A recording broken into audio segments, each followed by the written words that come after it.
I would like to introduce our managing partner, Mr. Ravi Singhania.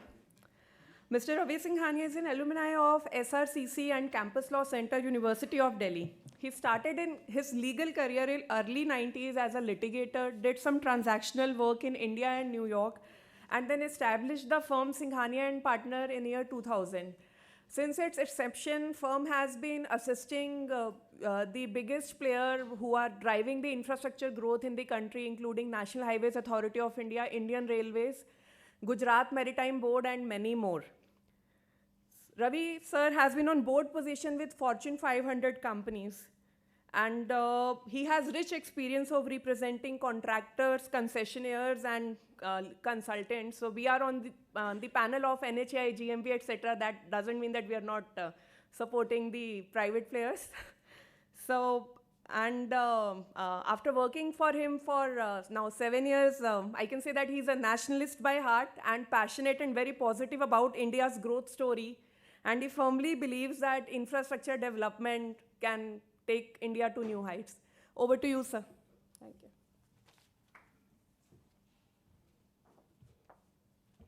Thank you, Khushbu. It's a pleasure to welcome all of you this morning. Good morning. After a long time, we are having such an event in person, and I guess I'm glad the webinars of all of this knowledge has changed to in-person back again. We have a very interesting 3 sessions this morning. The first one is on expert evidence. The second one is non-signatories being bound by Arbitration Act, by arbitrations agreements. This is based upon some of the latest development in this area. And the last, my colleagues would be discussing on the latest trends in infrastructure projects. But more than that, what we have today is some very interesting panelists. The first panel where I'm moderating the same, we have Justice Sistani, a very learned judge from Delhi High Court with many decades of experience as a lawyer, as a judge, and now back in the bar as a senior counsel of Supreme Court, as well as arbitrator in many matters. We have Jagvinder Singh from Kpmg, who is a chartered accountant and partner there, as well as he's an expert on damages, delay damages, and now leads their forensic practice, where expert evidence by his team is very important. We have Shishir Kant from Mason, who are engineering consulting advisors on these infrastructure projects and who have acted as expert evidence, Shishir personally, in many domestic and international arbitrations. And last but not the least, my colleague and a partner with us at NHAI, along with Kpmg for construction contract management there. So we look forward to some exciting discussions later today. And I'm glad we have been able to partner with CII to have this wonderful audience today. Thank you. So with that, we begin our first session.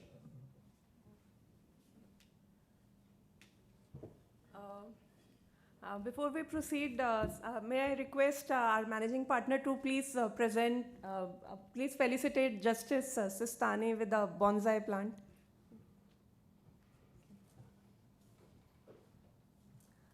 Thank you, sir. Thank you for taking out time to join us today.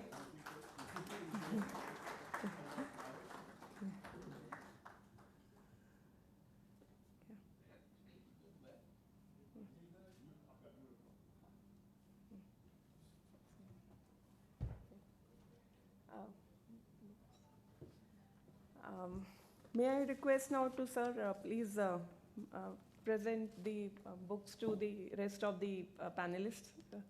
So we did a book on white-collar crimes in India 2 months ago. It got published with Thomson Reuters. So Justice Sistani has already read the book. So and so a copy of the book for the rest of the panelists, Mr. Shishikant, Mr. Jagvinder S. Brar, and Hitesh. We don't get to see him very often, so one for him as well. Thank you.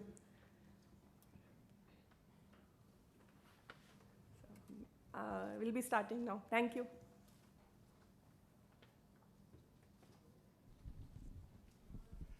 good morning again. We have a session on expert evidence, and here we have experts.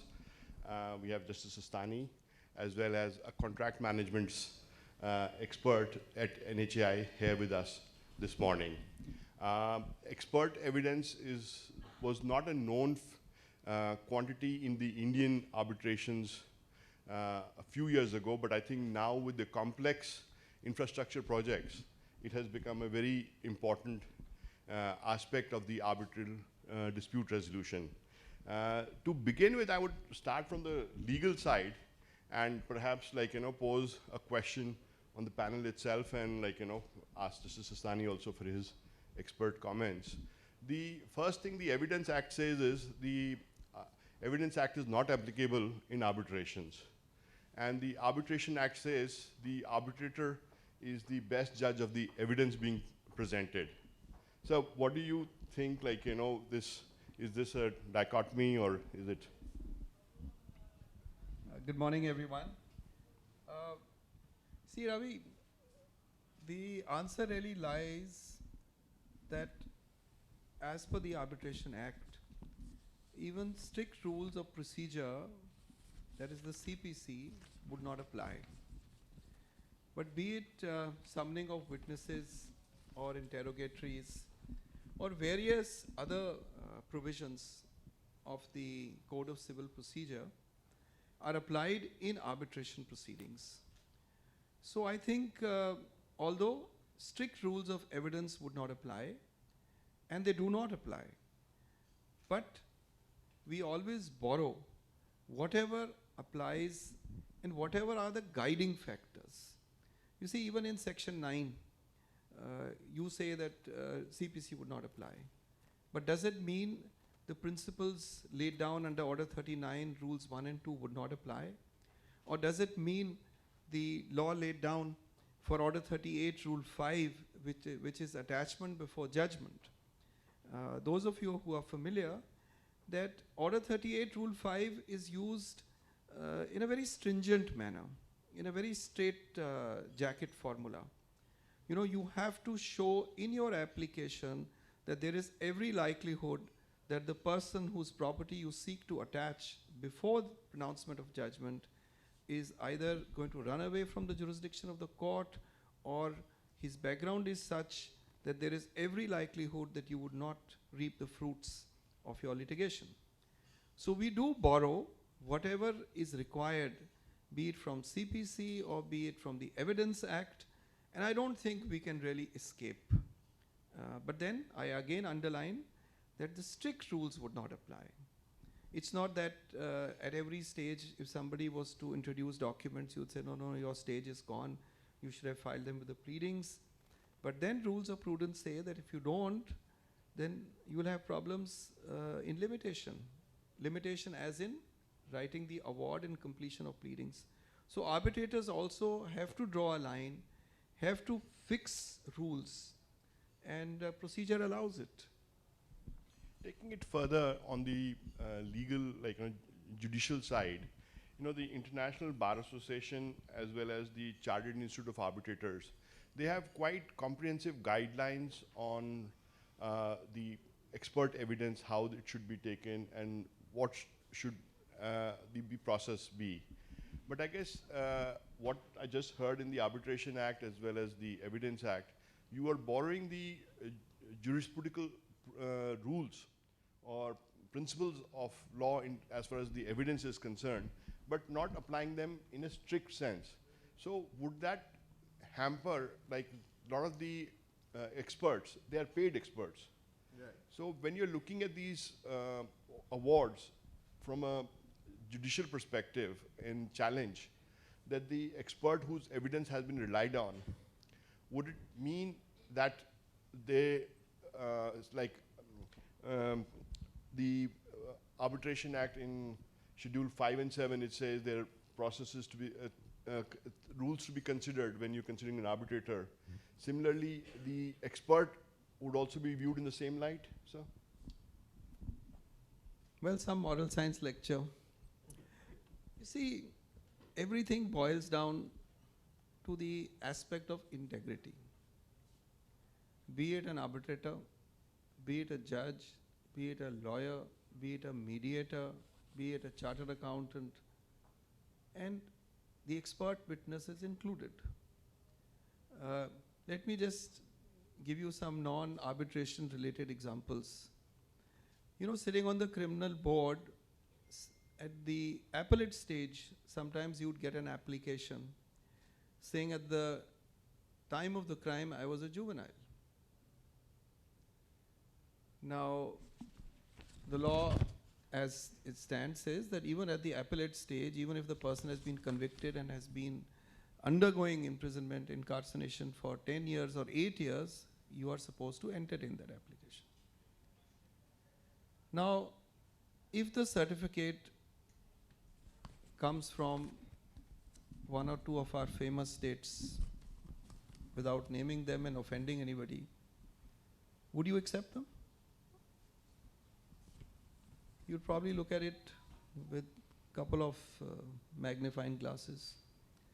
And let me also share with you, 8 out of 10 were forged.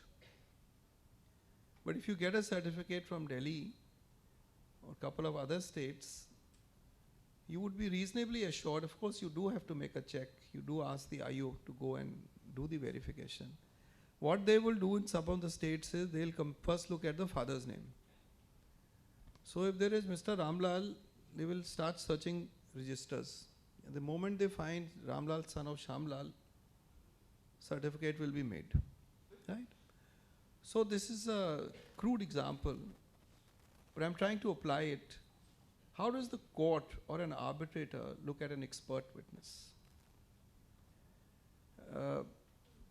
Would you not like to see the background of the witness? Would you not like to see the kind of qualification, for example, in their line and in construction line?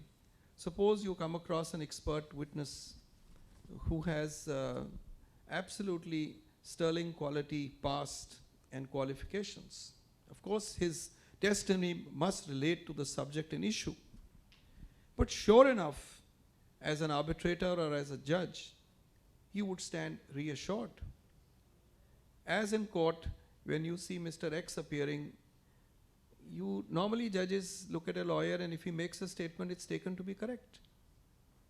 But then some people get that tag that, look, you better be wary of Mr. X. He will always mislead. He will refer to documents not filed, or his documents would be a suspect. So what I'm trying to get at is the judge or the arbitrator should be persuaded by an expert witness. If he is a qualified witness, Evidence Act defines, you know what are the qualities or the qualifications of an expert witness. And if he's not been branded as a stock witness, his testimony relates to the subject, to the meat of the matter, and he's able to sort of back it up. I see no reason why any court or any arbitrator should disregard that evidence merely because the witness has been paid. He's an expert witness. Now, one aspect which has been noticed is that you may try and browbeat him, you may try and lead him to issues which is not related, and he will also try if he is one of the stock witnesses. Now, that's the point where he must stop. He must say, look, this is the evidence I have given. This is what I have looked at. Look, it may be a machinery, it can be construction, it can go to the site and say what is the quality of steel used or whatever it is. And if he stops at that, then he's a respected witness. And I see no reason why his evidence should not be looked at. Thank you, sir. Let me move to the experts for a moment, and I'll come back to the stock witnesses a bit later. But Shishir, if I ask you, do you really need a witness in arbitrations? Expert witness.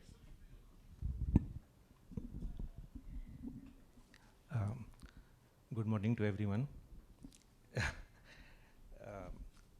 As per my understanding, it depends upon the complexity of the dispute which is under the arbitration, which requires the engagement of expert Briefly, I can say that the arbitration process is quite flexible in comparison to the court process. So therefore, all the stakeholders, the parties as well as the tribunal, they have a flexibility to adopt the strategy regarding the expert testimony during the process of arbitration. I have seen in certain cases whereas at the commencement of the arbitration there was no requirement of expert testimony. In the due course it was realized by the parties as well as by the tribunal that expert testimony is required. So therefore, what I can say that there are certain decision points, strategic points that has to be decided during the course of arbitration. First is that definitely that whether the expert is required in the arbitration or not.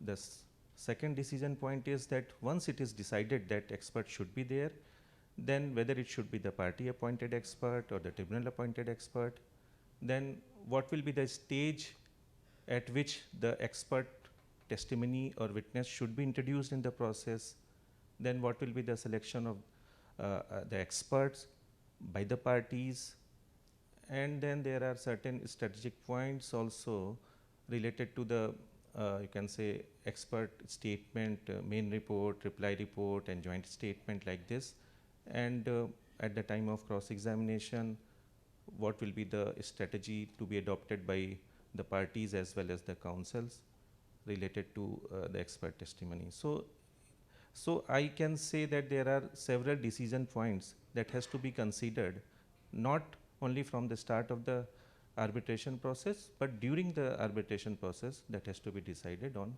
expert testimony. Thank you. Jagvinder, would you like to add something to that? Thank you.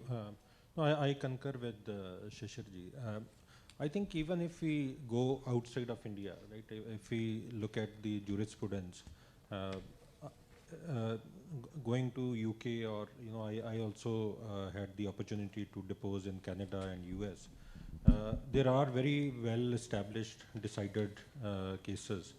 And I think the expert evidence in some of these countries is slightly more mature. Where, for example, in Canada, there were certain rules of even deposing, when to involve, when not to involve, and also the competence, for example, what should the report of an expert must have. So there are very sort of, through experience and through some of the issues that Justice Sistani spoke about, the integrity questions, that were raised on certain experts. So I think if we get over with the objectivity, independence, and all those things, expert evidence is extremely crucial for delivery of justice. And therefore, I would say that it is important that experts are involved. I may request Justice Sistani now, as an arbitrator, what would you prefer? Would the experts be appointed by the parties and they bring their own experts, or the tribunal should consider appointing an expert to assist the tribunal? Actually it really depends on the facts of the case. For example, in one of the matters, this is a matter which is sub judice against an insurance company. Now there was a fire. What led to the fire?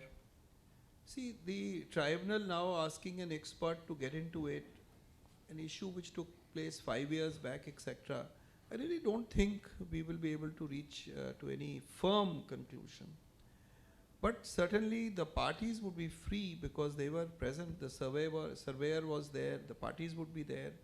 So they would be best equipped to bring their own witnesses. But if you expect that the claimant's expert witness and his opinion would be accepted by the respondent, or the respondent's opinion would be accepted by the claimant, that's never going to happen.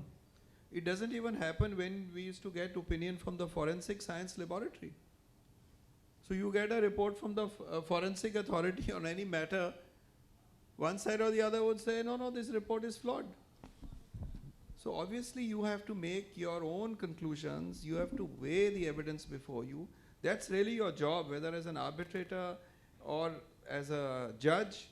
And by far, I say, even as a lawyer, in your heart of heart, as you're doing a matter, or as an expert to expert, as you are examining somebody's opinion, you are playing this game against yourself.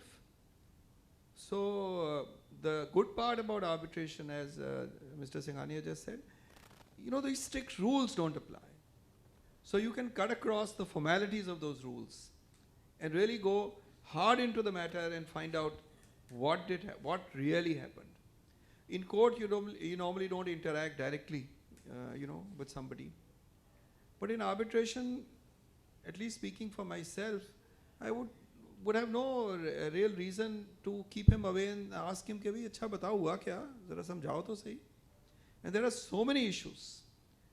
And there are various and very, very complex things, as Mr. Khan pointed out, and Jagvinder did. They can be very complex matters. Lawyers may be not ready to look at them, even as judges, arbitrators. So you do require somebody to explain, and then it's up to you to understand and then take a call and see where the weight really is. Thank you, sir. Let me put the question to the floor now, and maybe start with Hitesh. Hitesh, like being in the client shoes in some form right now, I would say, like, how do you select experts? What is the basis for selection of an expert? Okay, good morning to everyone. See, technically, there is no qualification prescribed under the law, and that cannot be the desired state also.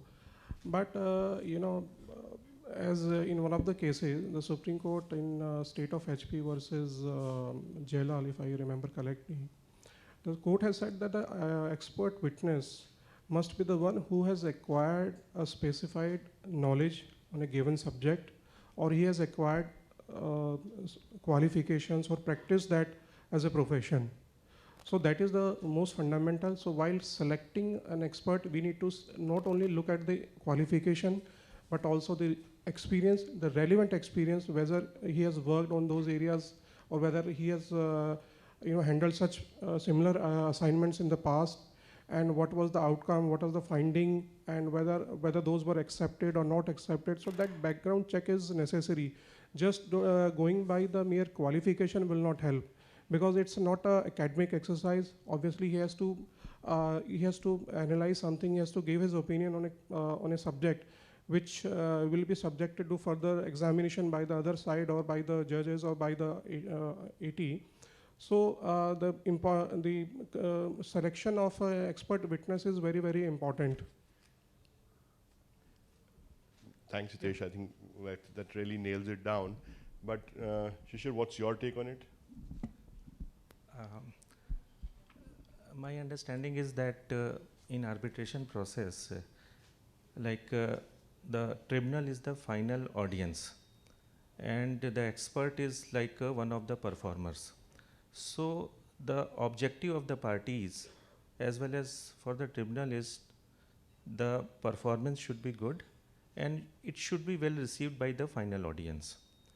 So for the selection of any expert, not only the, you can say, past experience and other qualifications matter, but at the same time, what I also see that there are, I can say that there are certain socio-political reasons also included while the selection of the expert in relation to the constitution of tribunal. I can give one example. In Indian arbitration case, what happened that the claimant has very complex delay related issues, and then he decided that expert witness will be required for his case, and he preferred to have a Western expert for the, you can say, expert testimony. So at the time of commencement of arbitration and formation of tribunal, the claimant has decided that he will be opting for a Western arbitrator who can understand the construction law at, you can say, as per the international arbitration exposure, and therefore his Western expert will be much more suitable to explain the delay related issues to the tribunal and especially to that particular arbitrator. So therefore, I can say that what is the final audience as well as the performer and how it, the both should, you can say, act in efficient way, and the objective is the party's objective will be always that his expert will be guiding the tribunal on the matter of dispute under his expertise. So that is my take on this. Thank you. Let me ask a financial view to it, and ask Jagvinder, like, how the expert you feel should be selected, like, just to. Yeah. No, I think briefly, the criteria for qualification, experience, credentials, as Hitesh spoke of, I think that is the fundamental thing, because the expert must bring in something which is not there already, with the tribunal. There must be some specialized knowledge. Now that knowledge, of course, can be engineering knowledge, can be structural knowledge, can be financial knowledge as well, because as much as we think that a lot of delays, claims for delays or some breach of contract or termination can be understood, when you actually get into the nitty-gritties of the claim, the heads of damages that may be there, or heads of damages that may be already excluded from the contract sometimes. It is not responsibility of one party. I think it is the devil lies in the details. And what the expert can help you understand is bring out those things openly and say, this is how things can be handled. And that can be the real assistance to the judge or the arbitrator or the tribunal, and also both the parties in the interest of justice. Because absent that, if the, let's say, award is subject to further challenges, and it gets established somewhere later that, look, experts should have been involved because someone took the role of some specialist which that person was not, then again, the entire exercise can go for a waste. So therefore, I think those are the key reasons I would suggest having an expert. I would say that, like, instead of blowing your own trumpet, if you have an appropriate expert, whether it's a technical expert or a financial expert who has the subject knowledge, and coupled with the socio-economic, conditions or the socio reasons in the tribunal there, whether to have a domestic expert or an international expert, I think an overall perspective would give you a better view as to who the expert should be. That leads me to, I may ask Justice Sistani, that when should the expert report be adduced? Should be along with your pleadings, or post completion of pleadings, and where you would add them? See, I think law gives you a chance at both the stages. But unless you lay the foundation in your pleadings, you can't spring up something in evidence. So you will introduce some flavor in your pleadings, and then maybe back it up with the evidence of the expert. But again, I would underline that when you talk about an expert, then he must be an expert in his field. I may be a very good physician, but that doesn't mean that I'm a good surgeon. So when you need the evidence of a surgeon, you can't introduce the best physician. So his evidence will be taken lightly. So in the same way, if you have a building contract, you need somebody who, because the first question will be, what is your qualification? What has been your experience? Have you, in your years as an engineer or as an accountant or a forensic person, have you come across any such matter in the past? Have you got an opportunity to look at it? And if your answers are no, no, no, no, no, then the judge or the arbitrator will get a feeling that here is a man who is himself has had no experience on all this and is given a 40-page report. So obviously it's procured. So it's extremely important that if you are getting a subject expert, then that expert should be an expert in his line, his field, and not somebody on the broader aspect. Why would you engage the services of the top-ranking companies like Kpmg? You can get somebody from Padganj. He'll put the same on the letterhead. Jo bologe chhap dega. What is the problem? Would you get the same confidence as Mr. Brar would give you? Why? That's the time you're going to look at many other things. Today, most of us, even if we go to a doctor, even if your friend recommends it, what do you do? What is the first thing you do? You run to Mr. Google and say, let me check what all has he been doing, what has he been up to. And some of the most negative people will also start looking at how many complaints against him before going to see him. So here we don't do that as judges or arbitrators, but our good friend sitting on the other side will dig every possible thing available against that expert witness. Every possible stricture which may have been passed or may not have been passed, and in the most polite way it will be slipped in. Do you remember that matter? You were there. I'll just refresh your memory and read the most ugly lines written against him. Not only his memory is refreshed, everybody gets refreshed. So these things do matter. You can't put them under the carpet. He may be your good friend, stock witness. He'll say everything good about it. Unless he's making good sense, why would you listen to him?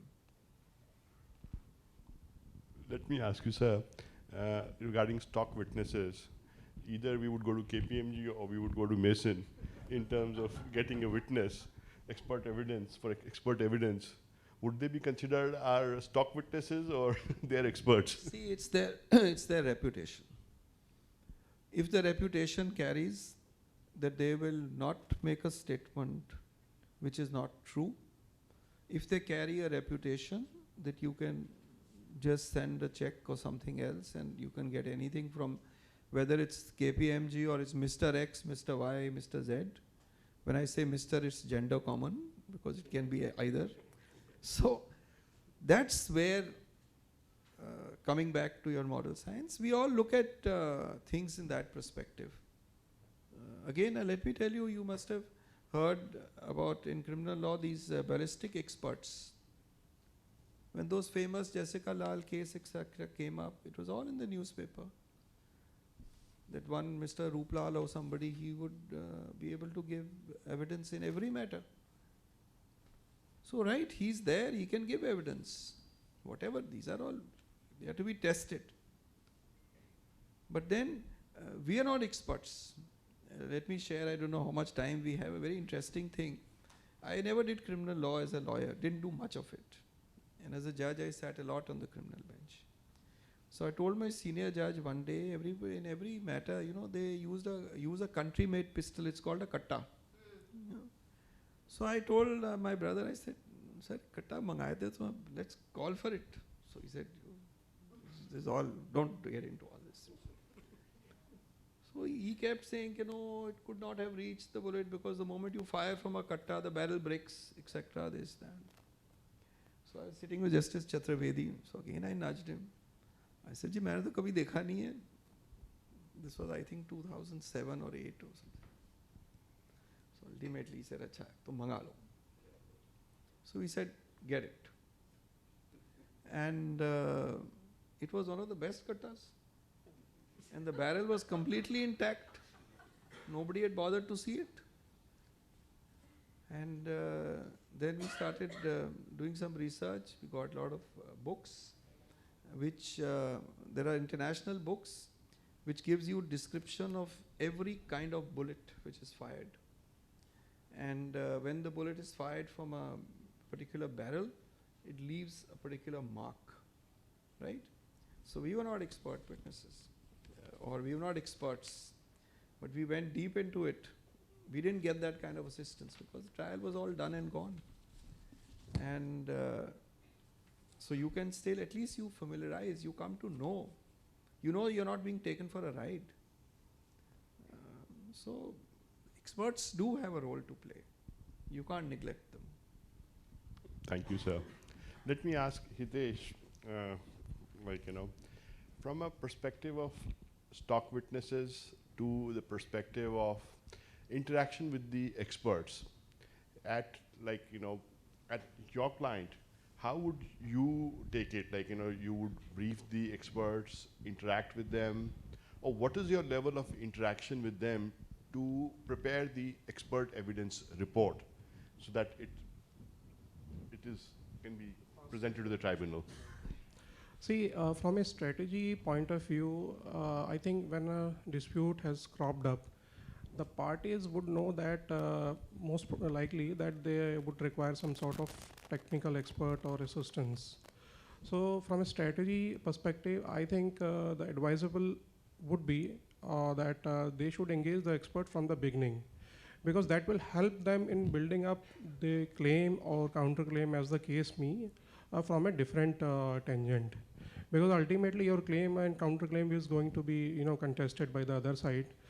And by engaging witness from the beginning, I think that will help you to prepare a robust case.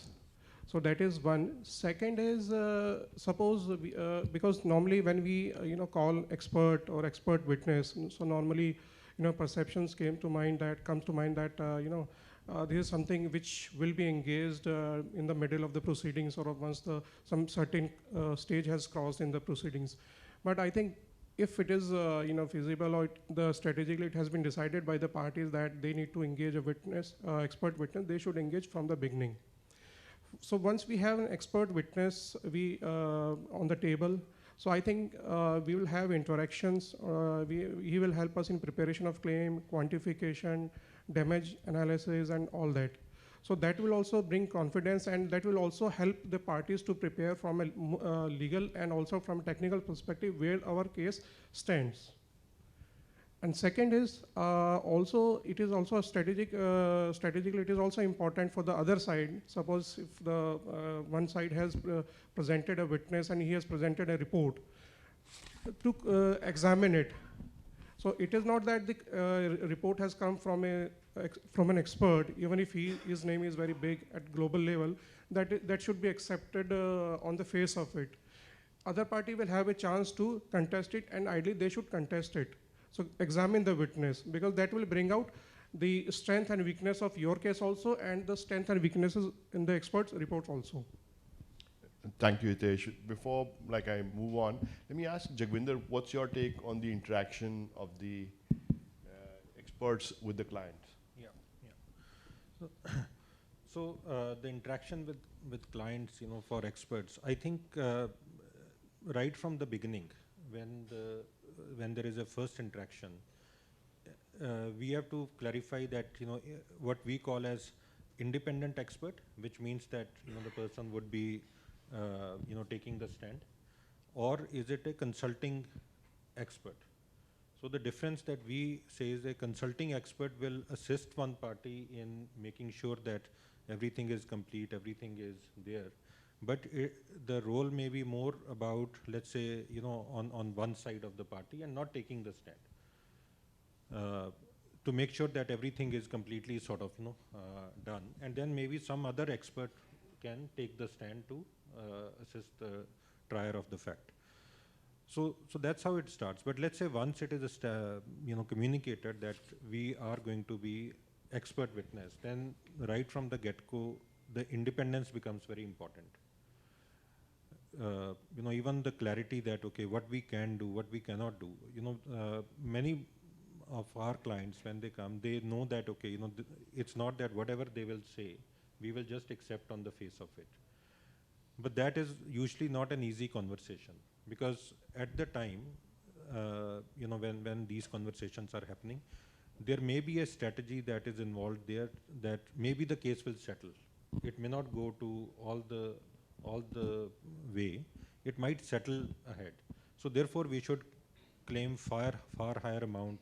We should even try to put in line items that are probably not justified.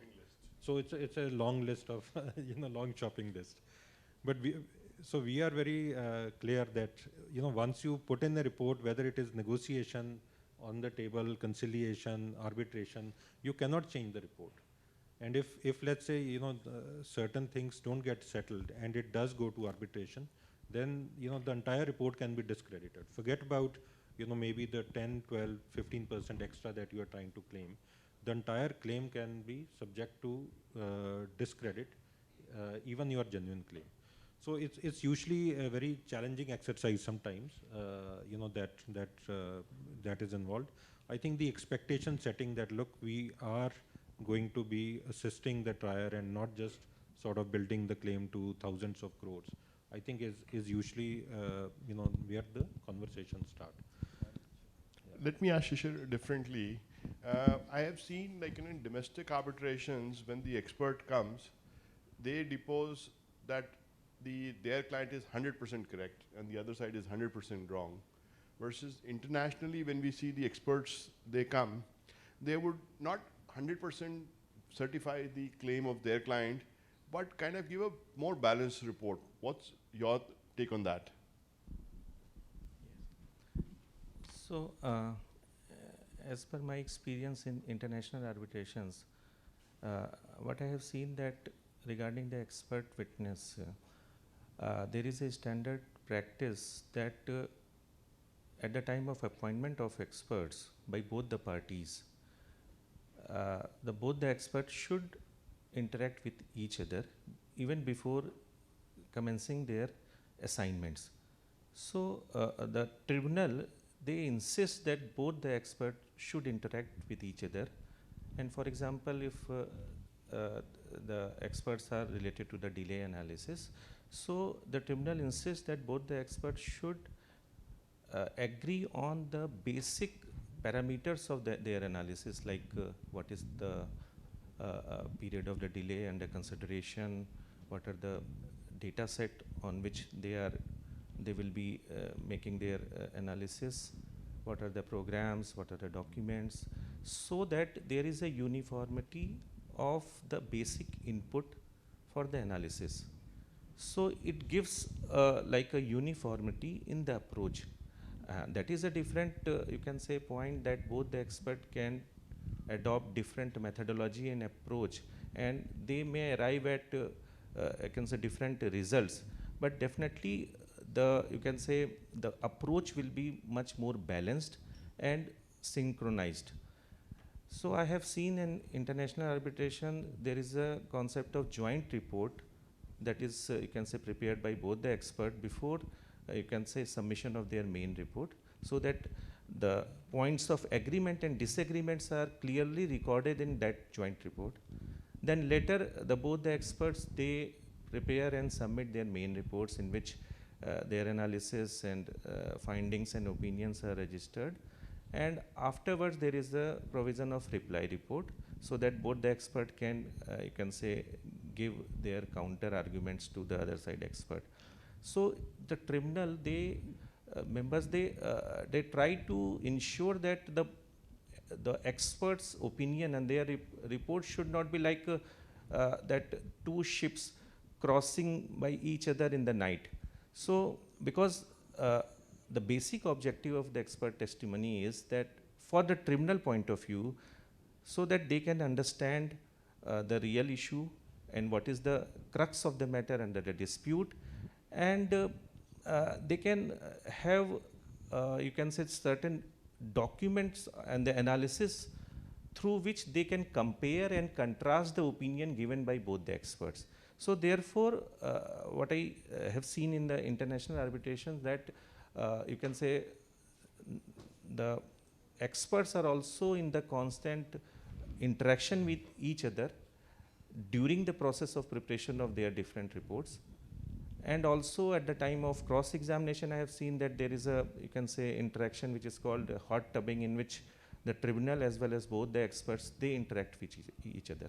So that way there is a lot of rationality and reasonability is there in the expert's opinion.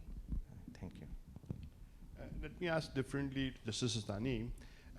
When we see the experts, like, reports, there are like, at least in the domestic scenario, you would see there is a 15 to 20% fluff or like, a margin for the parties to negotiate. How, as a tribunal member, you would look at those exaggerations or excesses? Definitely suspiciously. Why should, if somebody is giving an expert report and if he's an independent expert, then his report should pass the test. So if you examine it and you find on the face of it there are various exaggerations, then you would say that if he can go astray on point A, he may have gone astray on point B and C as well. So there would be an element of suspicion. Whether how deeply one would examine that or look at it is a different aspect. And if you can somehow keep that aside and look at the other sides differently, then maybe yes. But if you find there are systematic exaggerations all through, then I don't think it's a good thing to rely on such a report. I will just share an anecdote. In one of the arbitrations, one of the experts, he had written that he has acted as an expert in an ICC arbitration relating to oil and gas industry, relating to damages in an agency contract, and we had the a nice fun moment to ask him, is this is the one you're referring to in which you are currently acting, or was this the previous one which you have acted? So I guess experts also sometimes need expert guidance in their CVs. Moving on, let me ask, Jigvinder, how do you usually get cross-examined in these, after you've given the testimony? What kind of questions do you get? He wants to know how well you are roasted. Sir, I just want to add one point to Shishir first, and if you allow me. I think the question that we often or the challenge that one expert always faces is that some of the information is not with one side which has hired you, but the information is on the other side. So when one expert is preparing the report, that person doesn't have the benefit of all possible evidence, communications, etc. Very valid. That is there. So therefore, in certain countries and in I think certain arbitration rules, there is a process where even before the pleadings, there is a process of affidavit of documents. So what they do is that each party declares to another that what are the potentially relevant documents that we intend to rely on, so that the other party has the benefit to get an advance copy of those, so that when their expert is working, those documents are also considered, because there may be implication. Let's say if a report is prepared and then certain information comes in, I mean, it can totally change the flavor of the report. It can totally change the amount. So I think how do we, in arbitration, complete the document productions, the e-discovery, or as it is slightly more advanced in certain other jurisdictions. If those discoveries are complete, I think the expert reports can be more complete and holistic, because even the data that two experts are looking at is different. Naturally, it is not surprising that the reports will be different. So I think that is one area too. I may add, certain circumstances, it is better to introduce an expert once the pleadings are complete, so that at least the expert, before opining, they can see on both sides of the picture as to what is the position the parties are adopting, and then on their expert view give their expert evidence. Absolutely. So I think that is some area to be considered. But anyway, coming to your question, sir, about cross-examination. So I think from expert point of view, it is not hard to say that it is also among the dreadful moments where you never know which side it is going. And I'll tell you genuinely so. In a lot of expert reports, there are a lot of assumptions that are put out there. The assumptions can be, let's say, different scenarios being created, because certain things may still be under, undecided by the tribunal, depending on the outcome of those, factual and legal, issues. the expert quantification, like in our case, the damages, the damage quantification can change. For example, if it is a simple thing could be interest rate.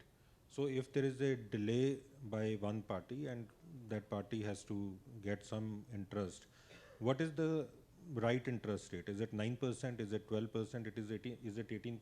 It can vary sometimes. So even if there is a sort of statutory interest rate put in the Arbitration Act or rules, sometimes that can be also different. So an assumption often is made in the report that the report is based on this scenario and this assumption. True. Now, where most of the cross-examination focuses is one on the limitations that we have put in the report, and those limitations can be genuine limitations. The second is, of course, on the assumptions. And so long as, so the risk that lies to an expert is assumptions and limitations are made into such a big thing that they can swallow even the proper conclusions that may be drawn, even subject to those limitations.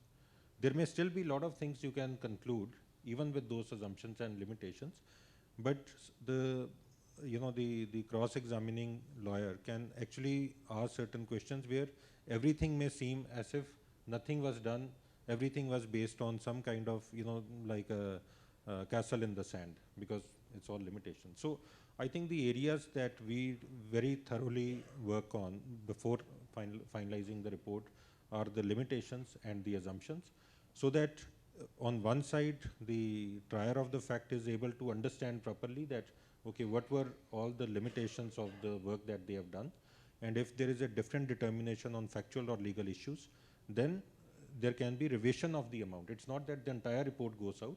There can be certain financial modeling that can be adjusted. So those are the areas we typically would focus on. Hitesh, as a client representative, what do you think? Yeah, I just want to add what Jagvinder was saying, that on the availability of the document, actually there is a statutory right available to the other party under Section 26 of the Arbitration and Conciliation Act. And of course, so far the arbitration proceeding, they involve traditional method of presenting expert evidence, like first examination in chief, that is usually now done through by way of affidavit, then cross-examination, and if there need be, then the re-examination.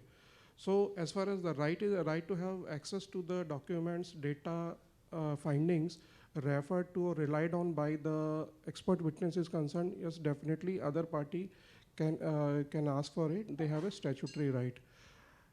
In terms of cross-examination, obviously it's a strategy, more of a point of strategy, because while examining the report or looking at the report of an expert, the rationale, what are the rationale, what are the data he has relied on, what are the findings, whether there were cogent reasons, the range of survey he has conducted. So all these things, they are material while cross-examination the findings. And one more important point is that there is a possibility that with the same amount of data, two experts can arrive at different conclusion. So that is the most perplexing situation. So, but yes, the main focus of the cross-examination would be at the adequacy of data, completeness of the data, what type of findings he has relied on, what reports he has used to arrive at those conclusions. Thank you, Hitesh. Shishir, if I may ask you, do you also get quizzed on the questions of law by the lawyers when you're deposing as an expert?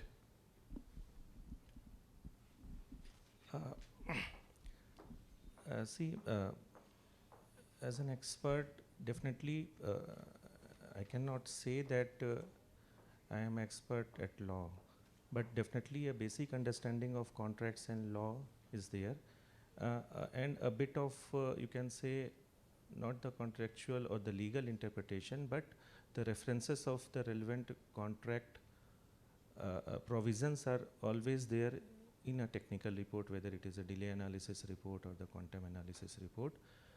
But at the same time, what is the standard practice which is adopted by most of the experts, that they, in the start of their report, they provide a disclaimer that this report is strictly as per the, you can say, as per the, if it is a delay report, it is prepared strictly as per the delay analysis methodology and programming and planning aspect, and it is any legal or the contractual interpretation is out of scope of this report. So therefore, if any question is asked which is related to the interpretation of contract in law, then the expert can say that it is beyond my scope of expertise. Thanks, Shishir. I think by and large we've covered most of the issues relating to the experts, and I would rather open the floor now at this point to see if anybody has any questions on. We have the first one. I can do without mine. My question is about candidature of expert witness. Like Lordship Sistani pointed out,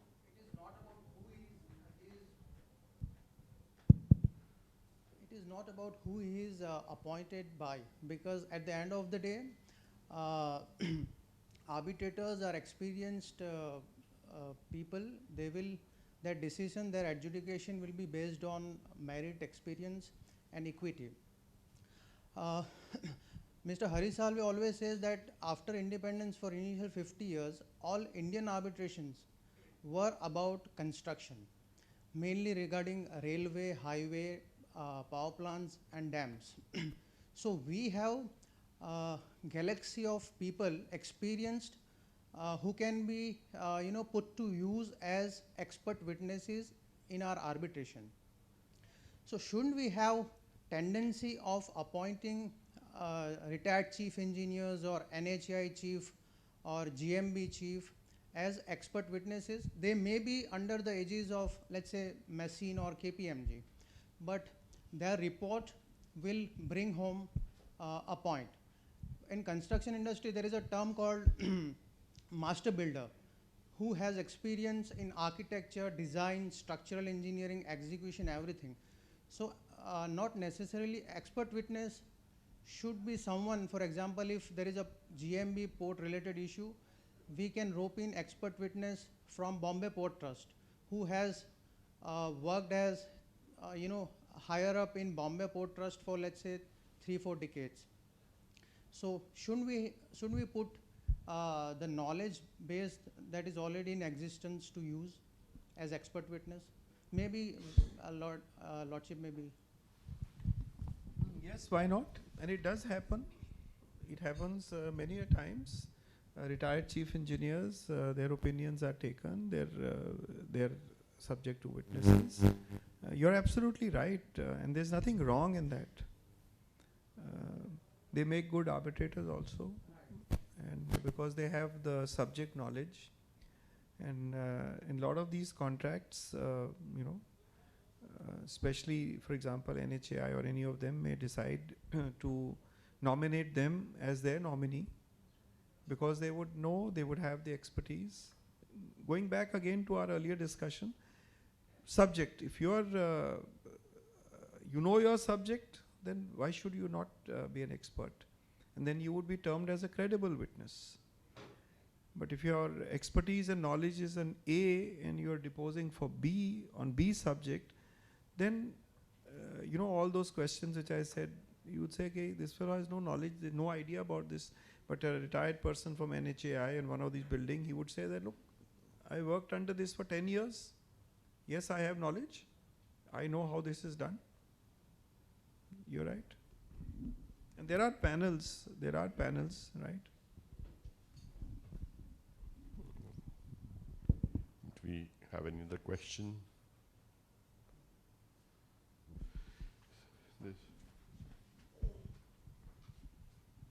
Hi. My question is that in most of the domestic arbitration, my experience has been people produce a CA certificate. Now, what is this validity or authenticity of the CA certificate? That is real question, because I have seen number of judgments. Some of the judgments say that, okay, it is valid. Some of them disregard it completely. And one more issue which troubles me as a counsel is that I see that when the CA certificate comes, it is from some XYZ CA. Whereas if you talk of the statutory auditor of that company, that is Big Four. So why don't they go back to the Big Four only, their statutory auditor, also for giving a CA certificate so that there is some more authenticity to it? Yes. No, sir, I think you should just ask them to get it from their statutory. Yeah. For the other side, and they bring that certificate. Yeah. So I think as Justice Sistani said, see if. No, I think as Sir said, see the ultimate point that you want to get to is that a valid sort of certificate, or is it not a valid, in the sense of whatever it is trying to say. For example, certificate about the past turnover, the certificate about the profits of the company and all that. Yes, yes. And if as Sir also said, let's say if you have some sort of suspicion, or maybe if you look at it skeptically, there can be alternative evidence, there can be alternative way to substantiate it. So my view is that, look, I wouldn't want to sort of discredit all the certificates like that just on the face of it. But I think looking skeptically is what we can do in that. And even we ourselves, like sometimes when we prepare the reports as well, we also get a lot of other certificates that we have to rely on. There may be past certificates, there may be certificates from the other side. But what we have to do is get to and maybe re-verify some of the facts, re-verify the turnover, re-verify the profits or the expenses that might be stated in there. What I would also caution is sometimes there is a wording that is based, and if that wording is based, then we'll have to totally discredit. For example, based on the information or explanation provided by management. Now, whenever there is an explanation provided by management, there may be no independence, due diligence done by that chartered accountant. In that case, I will totally want to re-perform almost the entire work. And then, of course, based on your role, you have to decide maybe something similar as well. Thank you. At this point, I think it looks like it was a good panel, that we have not been roasted much. And so we have with us Honorable Mr. Justice Rajiv Sahai Endlaw.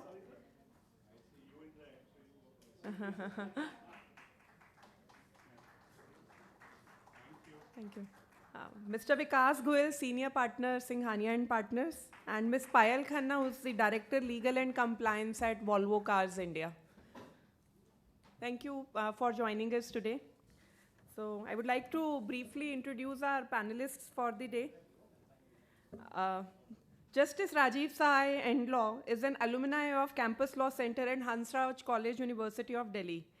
He was appointed as a permanent judge in Delhi High Court in 2011. Initially, he practiced in a solicitor's firm for 3 years and thereafter practiced law in Delhi High Court and subordinate courts.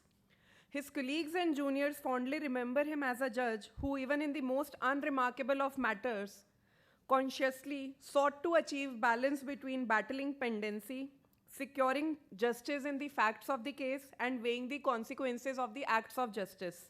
He retired from Delhi High Court in August 2021. Our senior partner, Mr. Vikas Goel, he did his BCom honors from SRCC and LLB from University of Delhi. Later in his career, he also pursued LLM from University of Delhi, from Kurukshetra University. In his career spanning more than 25 years, he has assisted numerous infrastructure companies across, various facets of disputes.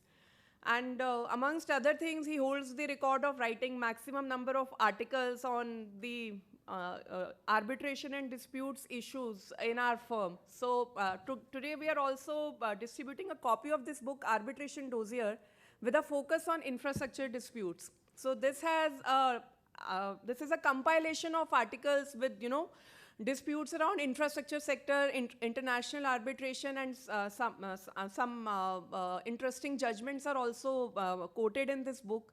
And a lot of these are written by Mr. Vikas Goel. So if you would like to have a copy, it is available at the registration desk outside. Yeah. Lastly, I would like to introduce Ms. Payal Khanna. She is Director Legal and Compliance at Volvo India.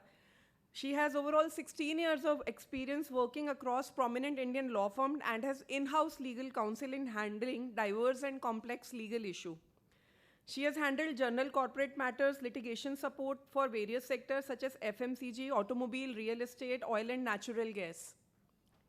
She has previously worked with PepsiCo India, where she led the project for GST implementation. Payal is a Delhiite, a mother of two, and a second-generation lawyer. Both her parents are lawyers. It is an honor to have you all here. Now, may I request Mr. Vikas Goel to please present a bonsai plant to Justice Endlaw.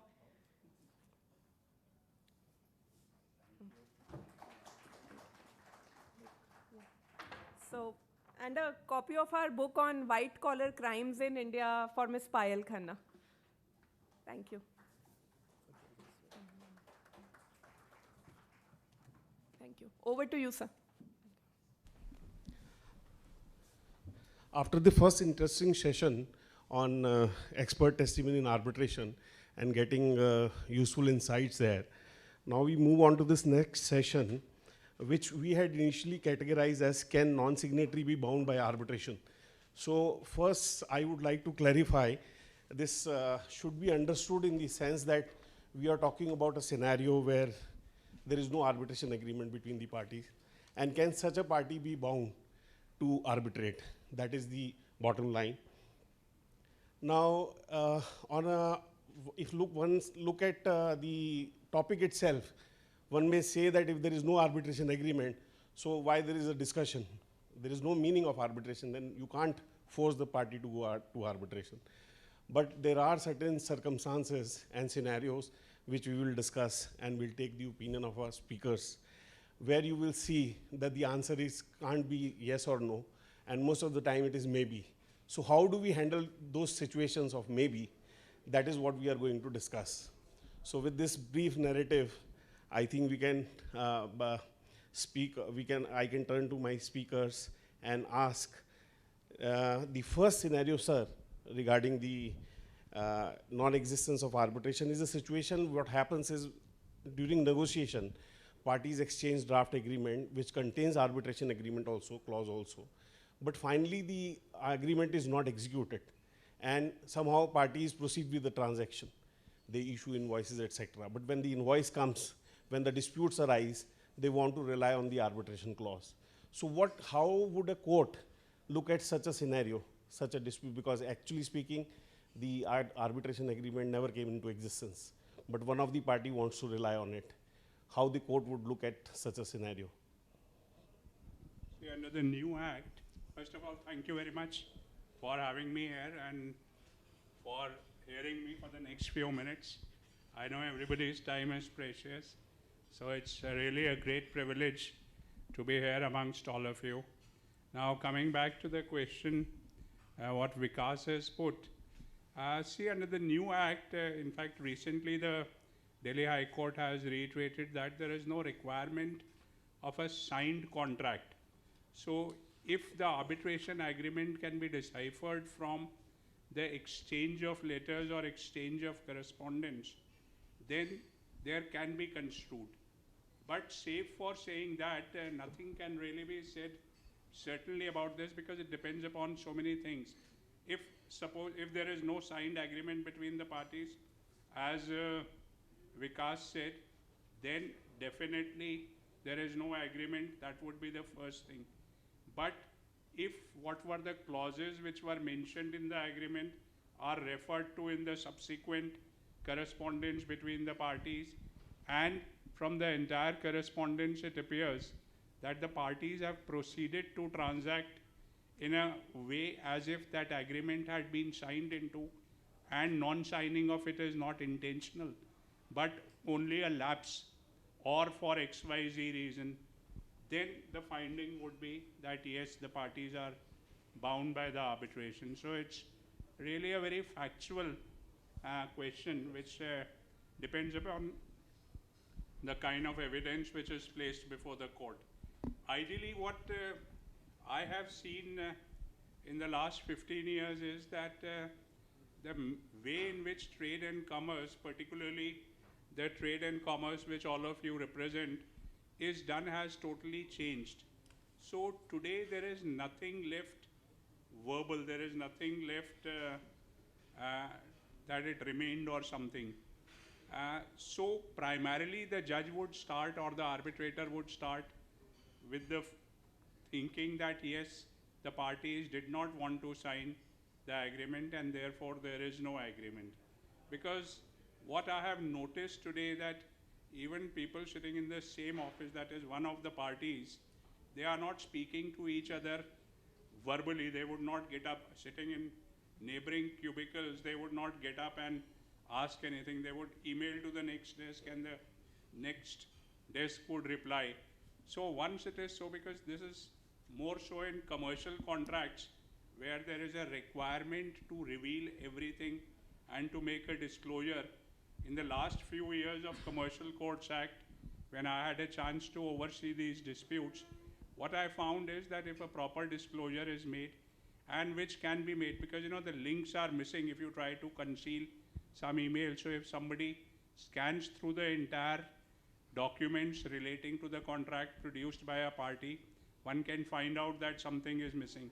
And once you see it, so if there are emails in one party's office which are to the effect that, look, this is there, this is the agreement, or this is the reason why it was not signed, or we were intended to be bound by it, then definitely. Thank you.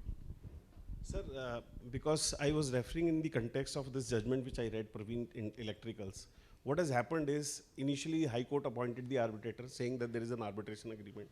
When the matter went to Supreme Court, it was argued for a number of days, and I could see from the appearances who all were appearing. Now, ultimately, the court said that, okay, I appoint an arbitrator, go to the arbitrator, let the arbitrator first decide whether there is an arbitration agreement. So, my point is, from a client's perspective, would this not be a futile exercise if suppose tomorrow arbitrator again comes to a conclusion that there is no arbitration? So, substantial time, money and effort has been wasted in that exercise. Same can be done at the stage of the court itself. See, Vikas, you touched the nerve of what I intended to address today, all of you on. Now, in this forum of Confederation of Industry and the legal practitioners or the legal counsels, according to me, we should not be discussing, or this open house should not be on open house on legal strategy for infrastructure contracts and disputes, should not be on can non-signatory be bound by arbitration.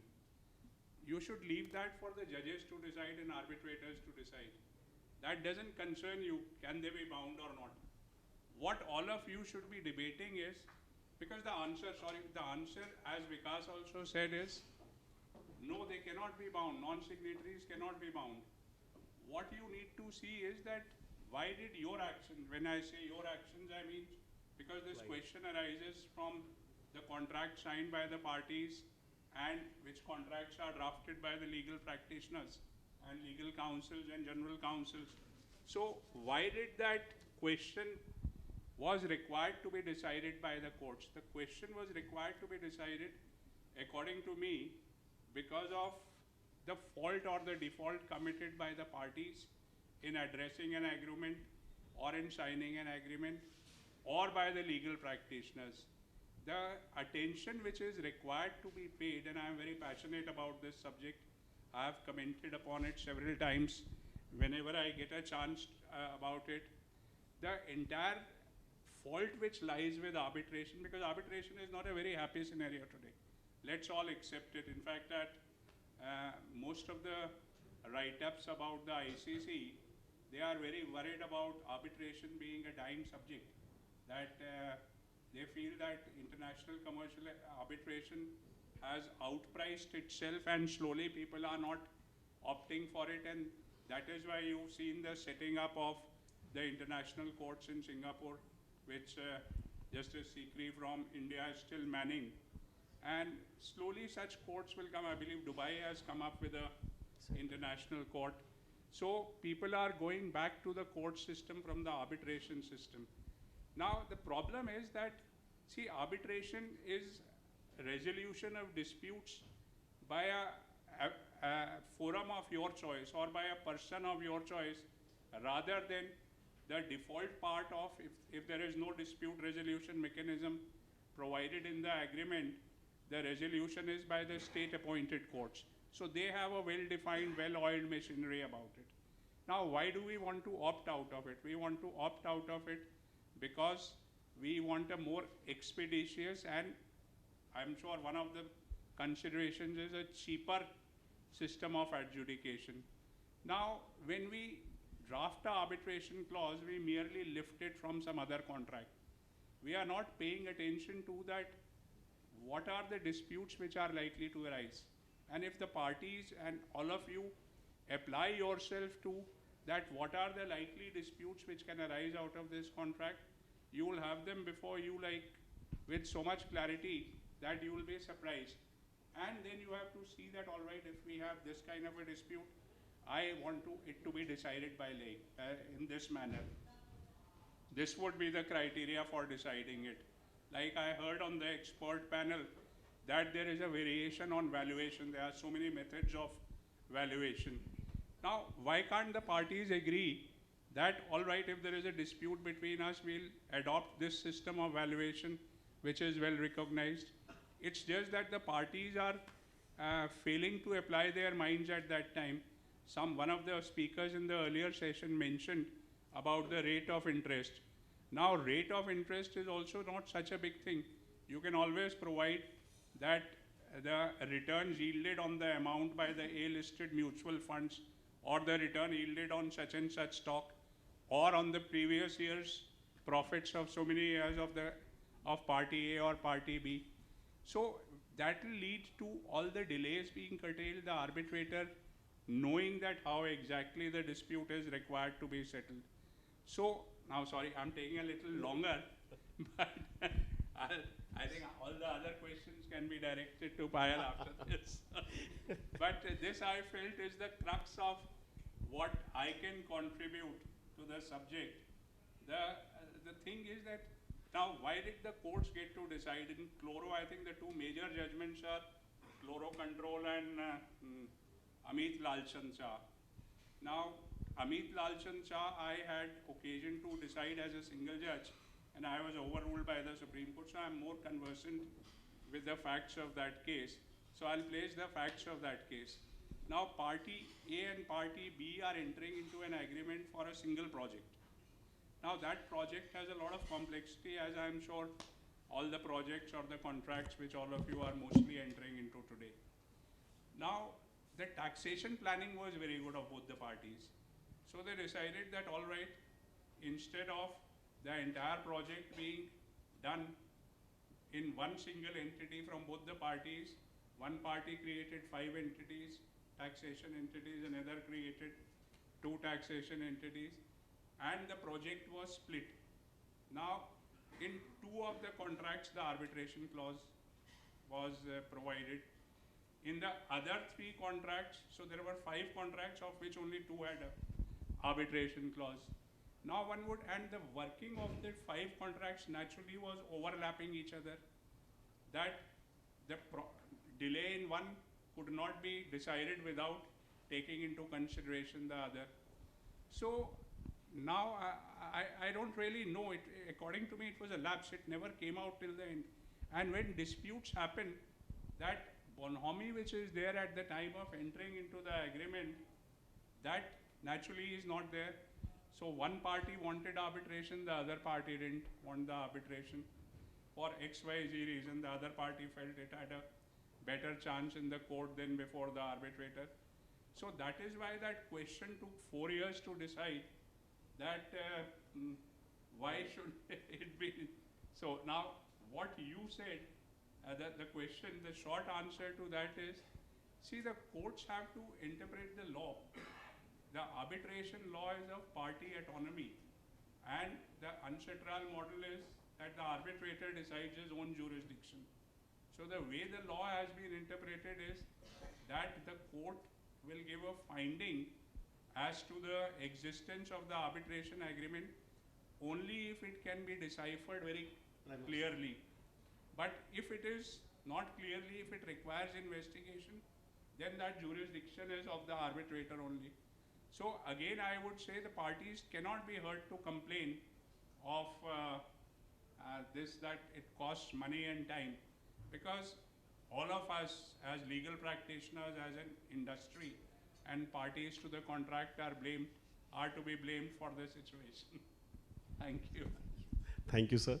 Now Let me ask Payal. what would Payal Khanna do? Short my time. No, sir.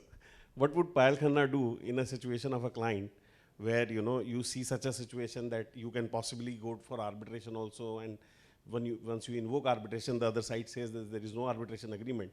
So would you still want to test that existence in the court of law, or you would prefer to file a suit in such a scenario? Yeah, thanks. I think this is a pain that most of us corporates lately sort of have to face. I think we all as lawyers want to do the right thing, want to follow the law, help the company get the right thing, but I think we have our own justifications to be done to the business teams who are always sort of questioning us as lawyers that, does it really make business sense to spend so much of litigation cost? I know the initial concept of arbitration, sir, when it came in was that it was more like a speedy way of expediting any dispute between the parties as compared to getting into regular courts. But I know more coming from a practical scenario where I have been handling multiple arbitration claims in my tenure here at Volvo. I think each claim is very unique. In fact, I was telling Vikas before this session that every claim I find a uniqueness. And coming back to the question, what is there, sir, that if there is no clause in the agreement, do we really get into the courts to do it? I think as a general counsel of the company, I will always advise that let's not get into it. If there is no clause, let's just not. Or there is any doubt. Yes, because I do see, sir, that there has been a decision lately which says that even if there is no signed agreement, then you can always interpret through the emails or through exchange of letters. But usually as general counsels, we advise our business teams to always sign a contract, because I think that's always foolproof. So I think I will like to rather say that from my perspective. Okay, thank you. Sir, there can be another scenario, and again I'm discussing it from a perspective that in such scenario we find at some stage the arbitration agreement is missing. Maybe initially the intention was something else. So another scenario could be where the parties have actually entered into an agreement which has an arbitration agreement, but that gets superseded by another agreement. Now at the time of drafting, again maybe it is a counsel's mistake or something like that, the new agreement does not have arbitration clause. Now, once the dispute arises, again, one of the party wants to go back to arbitration. Now, the question would arise, in my understanding, whether this dispute relates to the superseded contract or the new contract, and depending on that decision, sir, the court may perhaps take a call as to whether it is arbitrable or not, or there can be some other way of looking at it, sir, where the contract gets superseded. See, the test again is whether the second contract is a supplementary or ancillary contract, or it's a novation of the earlier contract. If it's a novation of the earlier contract, or it's in substitution of the earlier contract, then any clause of the earlier contract cannot be incorporated in it. It's not a question of inconsistency. Though in one of the recent judgments, the Supreme Court took note of this fact. Because you see, Chloro Control and Amit Lal Shah are both cases where some agreements forming a part of group of agreements between parties under the same management had an arbitration clause, and the others did not have an arbitration clause. But recently, the Supreme Court has been faced with a situation where each of the agreements had an arbitration clause, but the arbitration clause was different.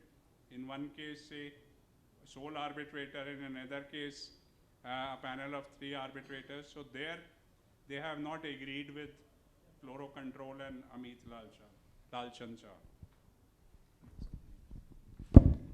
Sir, what would be the situation if, like, again, we see this kind of a scenario, like there is a main contract, and this happens mostly in the infrastructure contract, where the main contract with the authority is signed by the main contractor, and then part of the work is assigned on subcontracting basis. Now, when we look at the subcontract, we find that it does say that the performance of subcontract would be as per the terms and condition of the main agreement, as also the specifications. But the question then again is whether the arbitration clause gets incorporated into the subcontract, because the subcontractor wants to raise a dispute against the main contractor and wants to rely on arbitration clause. So what would be the scenario in such a case? Would the court look at specific incorporation by reference, or a mere general reference that all terms and condition of the main contract would be applicable, sufficient? See, the answer, according to me, except in peculiar facts, would be no. That arbitration clause between the employer and the contractor cannot be read into the contract between the contractor and the subcontractor, even if it is done on a mutatis mutandi basis. A lot of times what happens is that the arbitration clause between the employer and the contractor would have a resolution, mediation mechanism. Like I think NHAI has that dispute resolution committee, now which would be missing. So if that is the precursor to the arbitration and there is no dispute resolution committee between the contractor and the subcontractor, notwithstanding mutatis mutandi, it won't be there. So the answer has to be again no. But these are all, I repeat myself, are lacunas of drafting and not enough attention being paid by the parties. So you can't be hurt to later on say that, look, my arbitration clause has been wasted or I have incurred so much expenditure. In fact, one of the cases before the Supreme Court, which I think went on for about 10 years, was that it was a consortium of 5 which had entered into an agreement with somebody else, and there was an arbitration clause in that agreement, and the dispute which was raised was by only one of the members of the consortium against the other party. So it took 10 years to decide whether that should be. That was my next question. Oh, okay. So arbitration clause, if you read some of the authors, is described as the midnight clause. I don't know whether in practice it is true or not. What the authors there say is that after the parties have negotiated all the commercial terms, they are exhausted, it's already 11 o'clock in the night and they are waiting for the drinks. Then they say, acha yaar, wo ek arbitration clause bhi dal do. So it should not be treated like that. Let me ask Payal. Payal, do you face this kind of a situation in your practice where, you know, because you are an Indian company, there is a foreign parent company also. Have there been an attempt by Indian party, maybe your dealer or customer, to implead your parent company on the strength of the agreement by saying that they are the real party, and maybe with the aim that if they are impleaded, they get a better chance of settlement? Yeah, we had a very unique situation, and it was just when I had just joined Volvo. There was one of the arbitration claims. Of course, we have a lot against our dealers. So we don't sign any contracts with our headquarters, which is Volvo Car Corporation in Sweden. So, but apparently, since we are a globally owned brand, the dealer felt it would have been right to implead them as a party, because they felt that they are representing Volvo in India, which belongs to a Sweden party. So that was their case. So while technically the local contract was purely between the legal entity in India and the dealer, and of course every business operations, every transaction happened between both of us. But I think you know how it is when the claim is filed. The dealer tries to, you know, inflate the demand and make the claim and try to do that. So they try to further implead our parent company as a party. Obviously, that was strongly objected by us, and fortunately, we were able to succeed to not include the headquarters as part of our party, purely on the reasons that they have nothing to do with the local operations. So yes, we have had those situations, Vikas. Okay. Now, sir. I may add, Vikas, no case against Google, to my knowledge, is filed in Delhi High Court without making Google LLC a party. In fact, I was just telling Vikas also, not just arbitration claims, in all our consumer cases also. I don't know why they also make Volvo Car Corporation also as a party. So we have to file the whole pain of getting us authorized in India and then doing it. So it's not just limited to arbitration. It's also goes consumer cases as well. Also, yes. Yeah. And when you go down in West, when you go down in Europe, for them this has a very different sanctity. In India, we are still very, acceptable, this happens and all that. So when I joined as a general counsel in Volvo, the first thing I had to convince and explain my foreign colleagues was that it's all right to have being made a party. There's no risk. You will not go to jail. So don't worry. It happens in India. It happens. It happens only in India. You are being sued.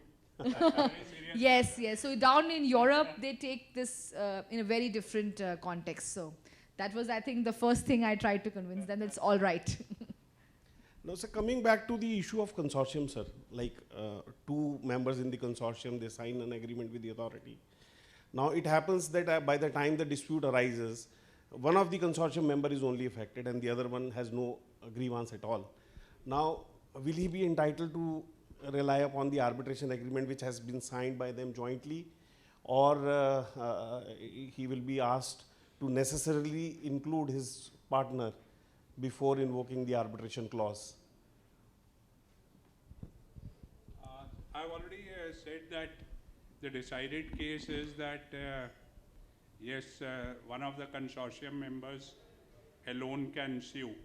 I don't really recollect in that case whether the other four parties were directed to be impleaded as respondents or not. But as a civil law practitioner, I would say yes, that's the proper course, that they would be proper party if not necessary party. And sir, what would be the scenario in case the authority has a counterclaim and that counterclaim is against both of them, not only one? That they are entitled to, since the arbitration clause is there. Yes. So they can be. In fact, one of the issues which was being agitated in another fora where I had occasion to be present was that how counterclaims are made for the first time after the arbitration has been invoked by one.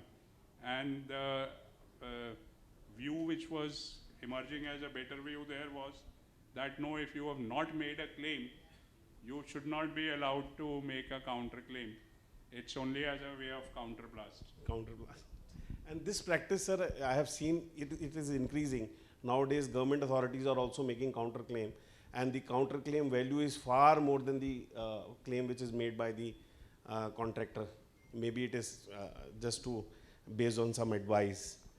Now, sir, another situation which we face in some scenario is that the party, when they sign the agreement, there is a change of status. Like when I signed the agreement with one party, I was sole proprietorship, but by the time the dispute arose, the sole proprietorship got converted into a partnership, or let us say a company.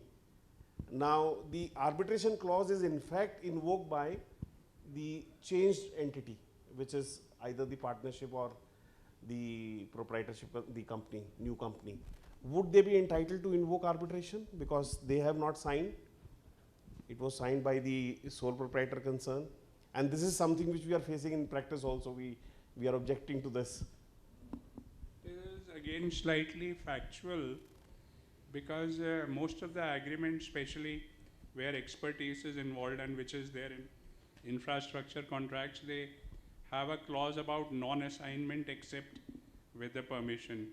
So if the contract was given to A and A has established a limited company in which he remains to be associated, the limited company though under the control of A and under the expertise of A, would still be a different legal entity and would not be bound unless specific permission is there or permission can be deciphered from the case. A lot of times, one case which had come before me, that was very typical in that the contract had been executed and after that the sole proprietary had been converted into a private limited and forgetting that the sole proprietary invoked.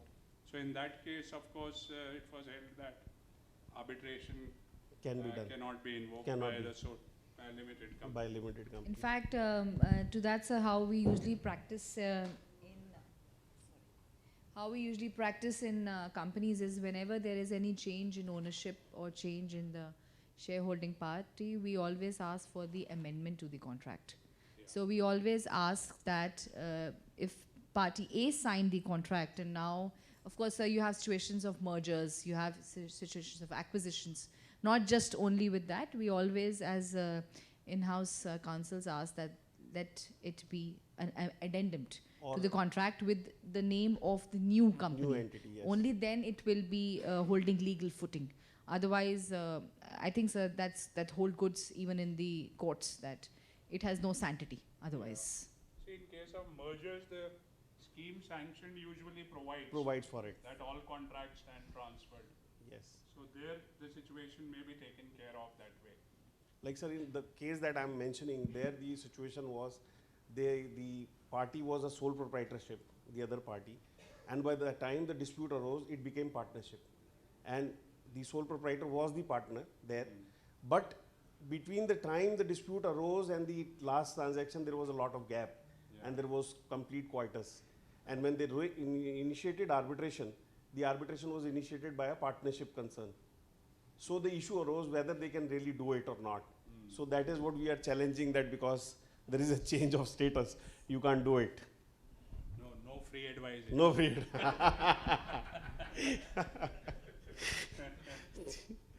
And sir, now coming back to Amit Lalchand sir and this group of company doctrine, which is the, I would say, one scenario where the courts have repeatedly held that even if one party is not a signatory out of many, then they can be bound, they can be compelled to arbitrate.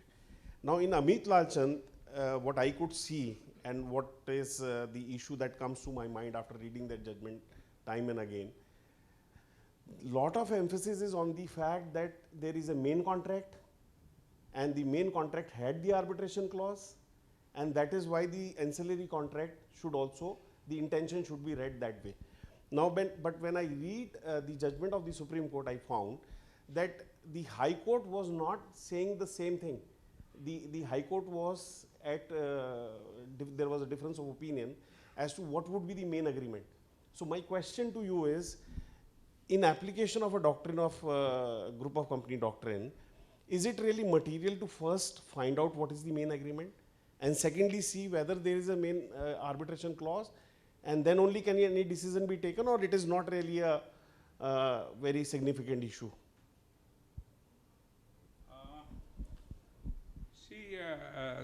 I scribbled a few words which I thought the principle which I was laid down in the 2-3 judgments of the Supreme Court which are relevant on this subject are, the first of course is that arbitration, being a creature of the contract, does not set well in binding a non-signatory thereto.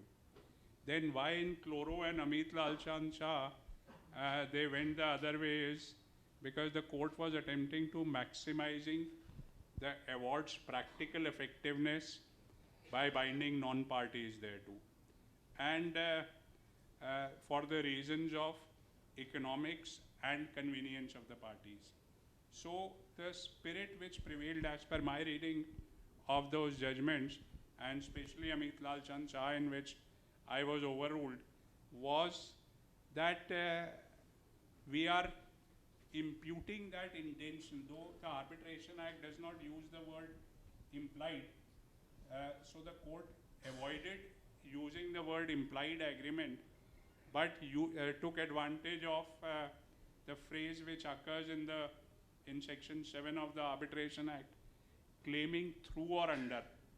So they said that the claims under the other agreements were also through or under. So maybe that would explain why you are saying that they had to go into the main contract. Main contract, yes. But otherwise, each of the contract which is entered into, for instance, in that case, it was a solar power plant.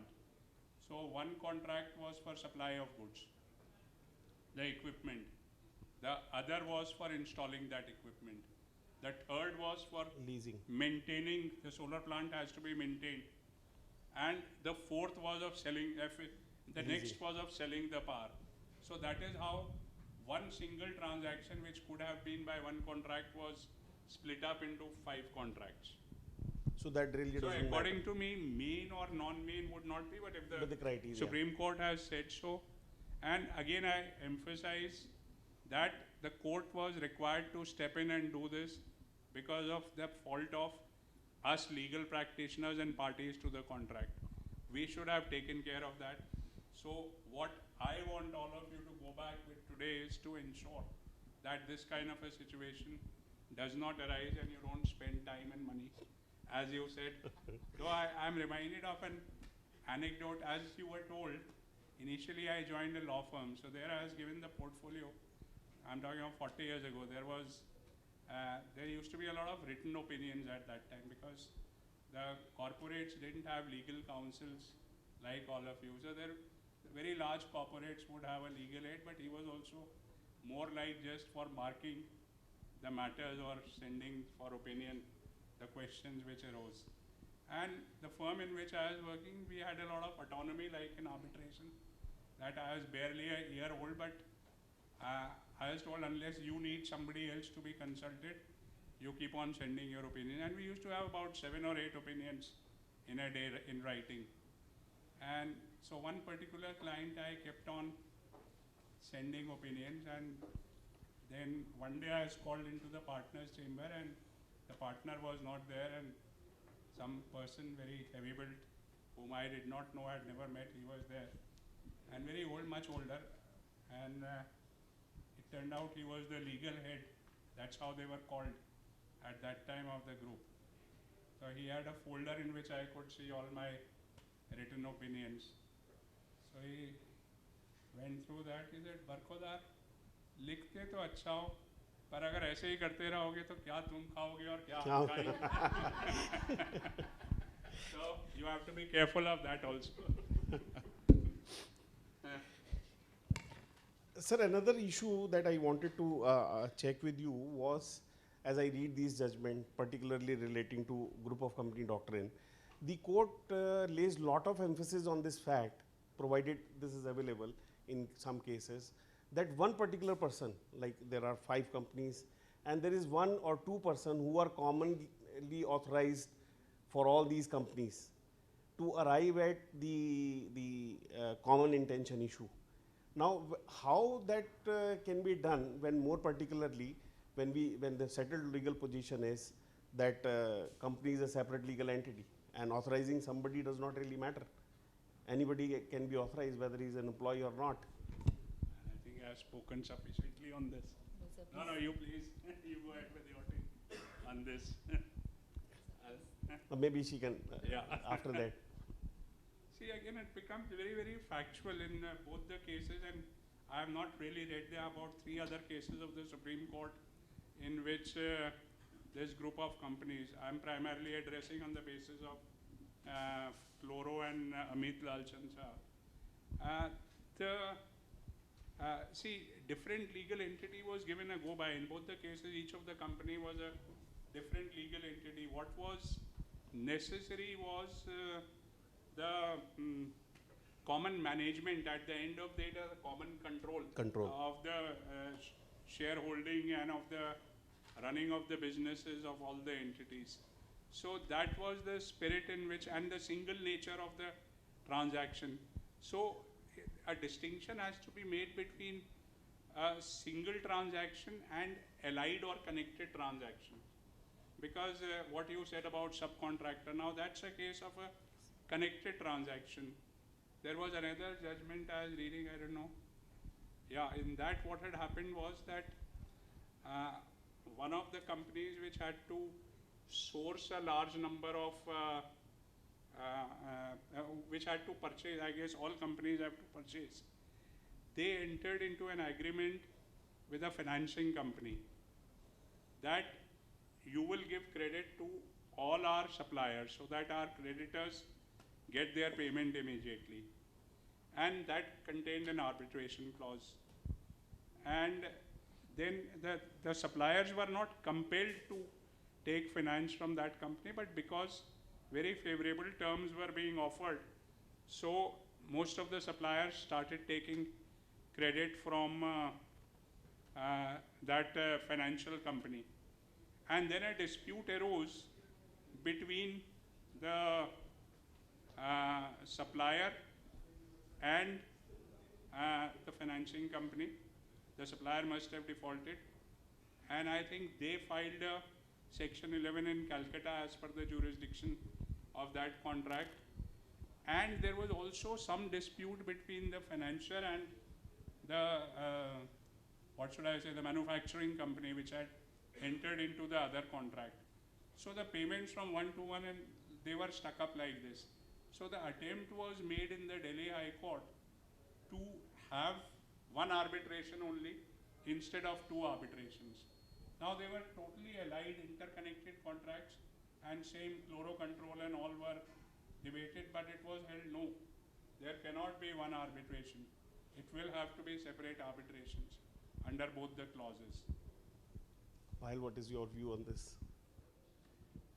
I think I have quite similar understanding what Sir has just echoed, and I think that's we continuously reinforce as well within the organization that they are independently governed by the specific clauses in their contracts. You can't say that one is impliedly relevant to the other. So that's, I think, we also quite aware of the situation, and that's why we continue to educate the business teams internally. Actually, what is happening in practical reality, we are doing one matter, and it is again a contract for construction of a building, and we are representing an architect.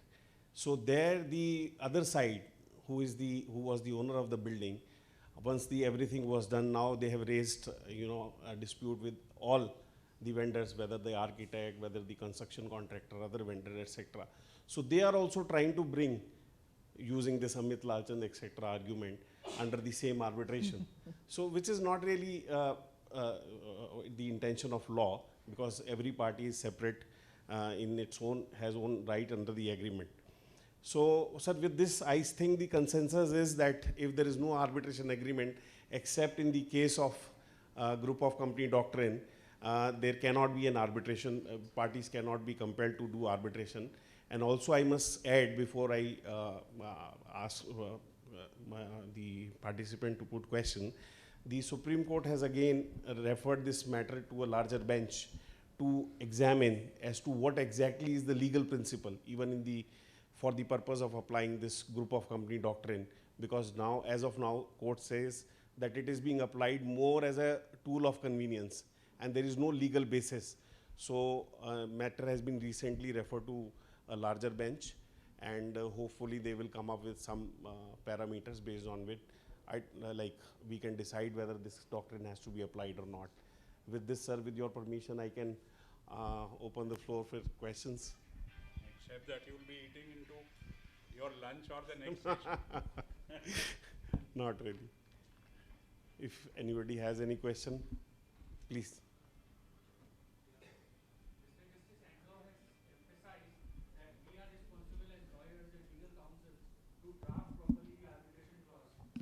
But my question is, when we are dealing with public sector clients, there's already an arbitration clause inbuilt in the RFPs and tenders, and we have very little say in negotiating that clause. So how to deal with such situations? That I'm afraid nothing can be done. Your expertise has to come only where it can. Where it cannot, you have no choice. Where the party is receptive to your ideas. Yeah, I think usually these are all one-way contracts. Yeah. So you don't have much room to negotiate, especially in those standard clauses. I mean, you mostly can negotiate on the commercial terms, but these, I think, even my experience has been the same, sir. It's very difficult to get your way through unless you're at a very strong footing. No, sir, what he's trying to say is perhaps...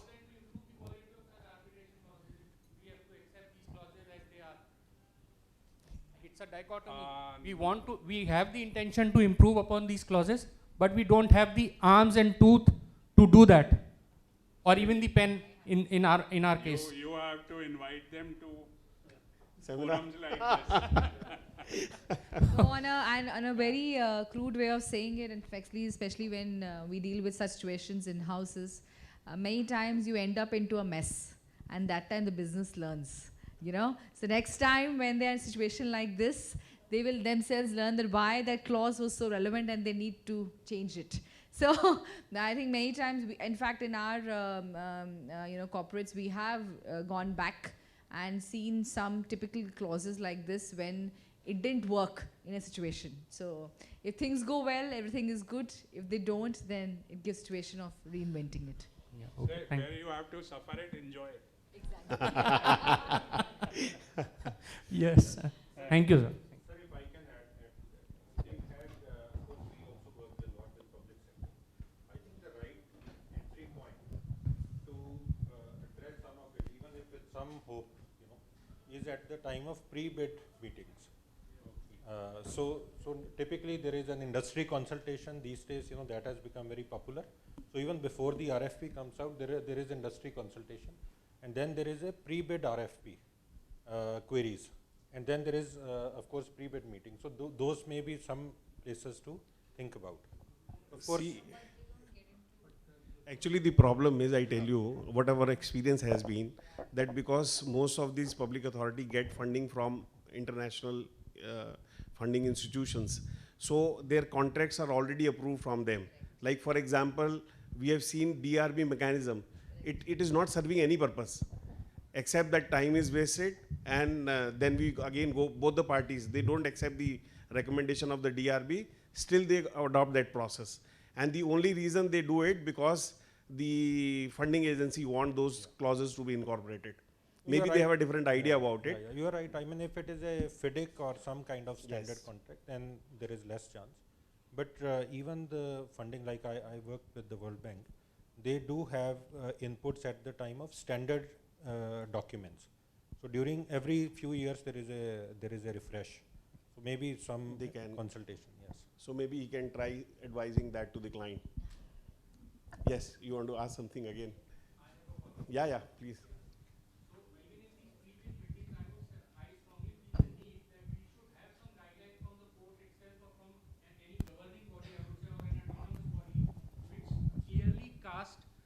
Certain obligations on such public sector clients, that how they have to deal with the questions that are raised at the pre-bid stage, pre-bid query stage. Because in most of these pre-bid query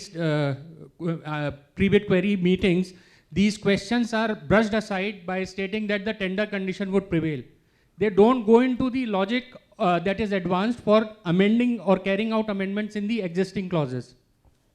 So unless we have some guidelines available from an autonomous body or from the courts under certain judgments, I don't see that these pre-bid meetings are going to, help all the stakeholders. I don't think the court can lay down any such guidelines, but yes, CII can definitely take it up. It's one body. So Mr. Singhania will go back with a lot of work today. Yeah, if I can add a perspective. So I happen to be from a public sector unit, and perhaps I might be able to offer the perspective on which I do sense a lot of people have a very negative opinion of. So let me first state the experience of various kind of odd clauses that you would often see in these documents are based on experience. They are not out of thin air. We do literally thousands of contracts per day, the government as a whole, and therefore the standard clauses which do get framed don't get framed by individuals like me. There are experts appointed who draft out these clauses, and they go through a process of review which has experts from the industry as well. So let us not imagine that those contracts are construed that way because we are like bad people. So that's one thing. And secondly, let me emphasize that yes, the pre-bid stage is an important stage. Please put your point forward. It might not change in this contract and the next and the one thereafter, but a continuous sort of a feedback to any industry always helps. Just that's my limited information. Great to have you today. Let me just add two bits to that. You know, a lot of when we act both for the government as well as for the private side, and both of them are here. So, so looking at that situation, sometimes the medicine itself becomes a bigger problem than the disease itself. And the government as a whole, when they're acting on so many, like signing so many new contracts every day, and as each problem arises, they try to fix the problem, and sometimes the problem, instead of getting fixed, creates a bigger problem. So where there is a sense of distrust, there is a sense of insecurity, or they're trying to facilitate the situation, in the end it results in sometimes, but I guess what Mr. Sinha just said, as you continuously grow to, raise those issues, it's only then you can get an answer. If you don't ask the question, the answer is no. I had worked with NHI for 20 years, and post retirement, I had worked for World Bank, and I want to share my experience. So while working with NHI, I had the fortune of working with different types of contract. So pre-bid is a very important stage, and the NHI gives importance to that. And they, many times when there are so many pre-bid queries, they do a second pre-bid also. Suppose in the one pre-bid, there have been so many queries which alters the main contract. So they will do a second pre-bid query. So this is one aspect. Secondly, the World Bank and the ADB have a right to dictate their terms as per the Ministry of Finance circular. But NHI has been telling them we want to make it more to the present context. And the World Bank has been cooperative. I have seen in my own career with NHI, many times the World Bank has agreed to the terms which are internationally they don't accept. After retirement, the World Bank appointed few experts, including me, to do a review of contracts of NHI and more, CPWD, GAIL, etc. Because this was for the purpose of ease of doing business. So when we reviewed the contracts, we found the system is quite robust. The number of complaints raised for the corruption, etc., has gone down in the system. So it means the contracts are being modified with the time. This is my short point. This is for the another topic we discussed before this, that participation for the consortium partner in the dispute. I want to just share my experience in that. There was a consortium of Indian entity and foreign entity, and the dispute was related to Indian entity only. So Indian entity invoked the clause, but the other party told that both consortium partner together is called as contractor. So the contractor has to file the petition or to invoke the clause. So then after that, the consent was taken from the another consortium partner. Then we started the arbitration. So my experience is that always try to take the consent from the other consortium partners, then invoke the clause. So I wanted to share that. Thank you.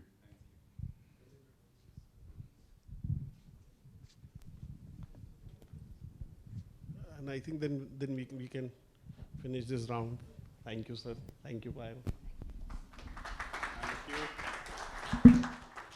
I'm sure at least I go back enlightened.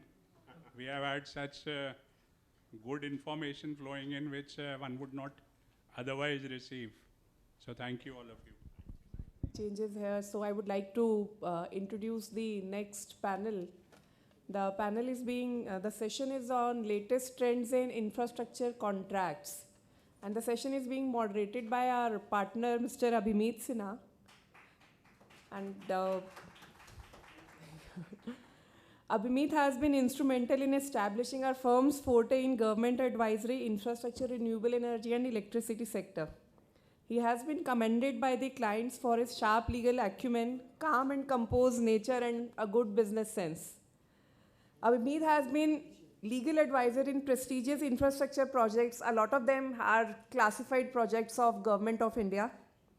These projects are of vast social and public importance.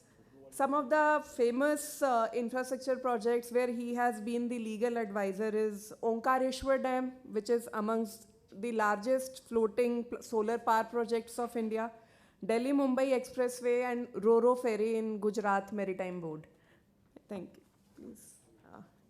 Our next panelist is Mr. Vikas Kumar Sinha. He's General Manager Law and is from Indian Railway Administrative Services. Mr. Sinha has nearly 2 decades of legal experience, and most of it is with Northern Railways. Currently, he is working with DFCCIIL, Dedicated Freight Corridor Corporation of India Limited. Mr. Sinha has led legal information and briefing management system development for Northern Railways, and now this has been implemented nationwide by Ministry of Law for briefing management system of all the court cases. Not only this, he has also led the RTI portal, the process of automation of RTI applications with Indian Railways. Now it is a completely paperless process. Mr. Sinha has experience in public finance, crisis management, contract disputes, service matters, consumer cases, and land acquisition. Our third panelist is Mr. Akshay Gupta. He's from Kotak Mahindra Bank. He's an executive director at Kotak Mahindra and is an alumni of XLRI Jamshedpur. It is a pleasure to share with you that he's listed among India's top 40 under 40 in alternative investment professionals in India. He was part of the team that set up the infrastructure fund at Kotak Alternate Assets, and he has made multiple investments in sectors such as road, concession, power generation, and energy storage. He has also helped in implementing ESG principles, which is environment, social, and governance principles across different investment, and is also a member of Indian Venture and Alternate Capital Association. Last but not the least, our third panelist is Mr. Harsh Singhal. Okay. Yeah, he's the co-founder of Building and a Financial Services startup with over 2 decades of experience. He has served as the Managing Director India for CDPQ, which is Quebec, which is the Government of Canada's public and para-public pension plans and insurance program. Amongst his many achievements, one has been he initiated the concept of tax exemption to sovereign wealth funds and provident funds with Government of India. He prepared economic case for Government of India and worked with regulatory and industry authorities for smooth implementation of exemptions. So regular feedback and follow-ups do help me. This exemption helped enhance returns on infrastructure investments in India besides reducing tax compliances.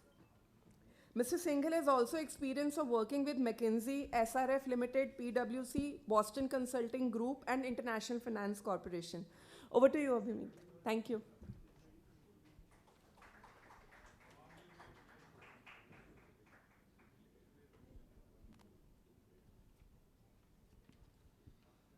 Hello, everyone, and good afternoon. Today, we are now at the last session. Sequentially, this should have been the first, as there is a contract, then there is arbitration, and then there is expert evidence. But insofar as the topic is concerned, there is so much excitement among the stakeholders with National Infrastructure Pipeline, which advocates a massive 102 lakh crore investment in infrastructure. This is quite different from what Mr. Rakesh Mohan Committee in 1995 provided for road sector, which was mere 30,000 crore for a period of 5 years from 97 to 2002. Insofar as the contractual arrangement for infrastructure projects is concerned, it all depends upon the role of entities involved and the allocation of risk between them, and also the funding, which entity is taking the load of the funding.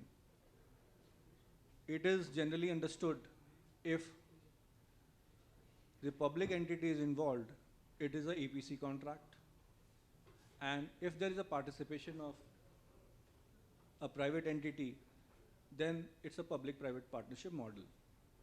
There are so many prevalent models nowadays, to start with BOT toll, BOT annuity, HAM, recently TOT, and a combination of any of these, which now the government is advocating.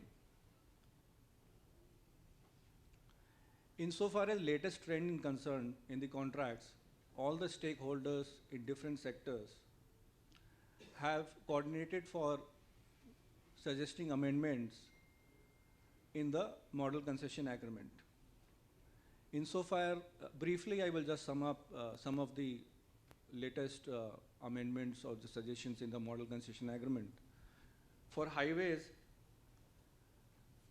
now the mutual foreclosure of the contract has been allowed.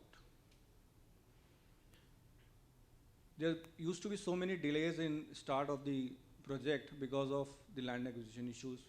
Now it has been decided and incorporated in the contract itself that only after 90% of the land is ready, then only the award of the project can be made. In the ports, there has been a new major ports authority bill. The tariff authority of major ports has been done away with, and some of the recent changes with the latest MCA has been, insofar as major ports is concerned, that if because of change in law, concessionaire is unable to handle the cargo for which he entered in the concession agreement, the parties can discuss, deliberate, and then after the discussion, the concessioning authority can allow a new cargo to be handled or extension of the concession period. One of the major thing has been, after having done away with the TAMP, that is Tariff Authority for Major Port, now the concessionaire is allowed to fix tariff as per the market condition. Like HAM concession agreement and TOT concession agreement, in the concession agreement for major ports, after the termination, if the termination happens prior to the COD, the concessionaire can get the compensation. Latest PPA on finance own operate model is being drafted, with which we are also involved.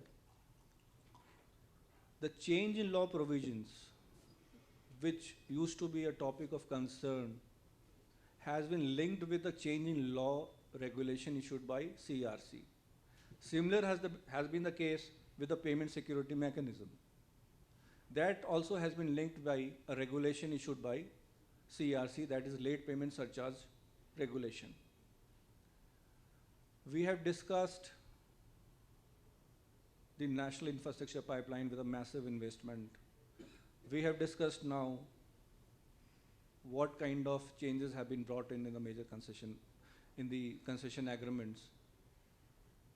All this can fructify only there is an able, sufficient financing mechanism with modern, innovative financing structure to finance all these projects. There has also been a National Bank for Financing and Infrastructure Development. There also recently, a few days back, Infrastructure Finance Secretariat has been set up. Both National Bank for Financing Infrastructure Development are tasked with developing the mechanism to raise financing for these infrastructure projects. With all this background, I now start the session with first asking question from Mr. Vikas Sinha. Mr. Sinha, tell us something about this dedicated freight corridor project. What is the status of the project? And since it's a dedicated freight corridor, how this will bring change in the freight movement by railway network?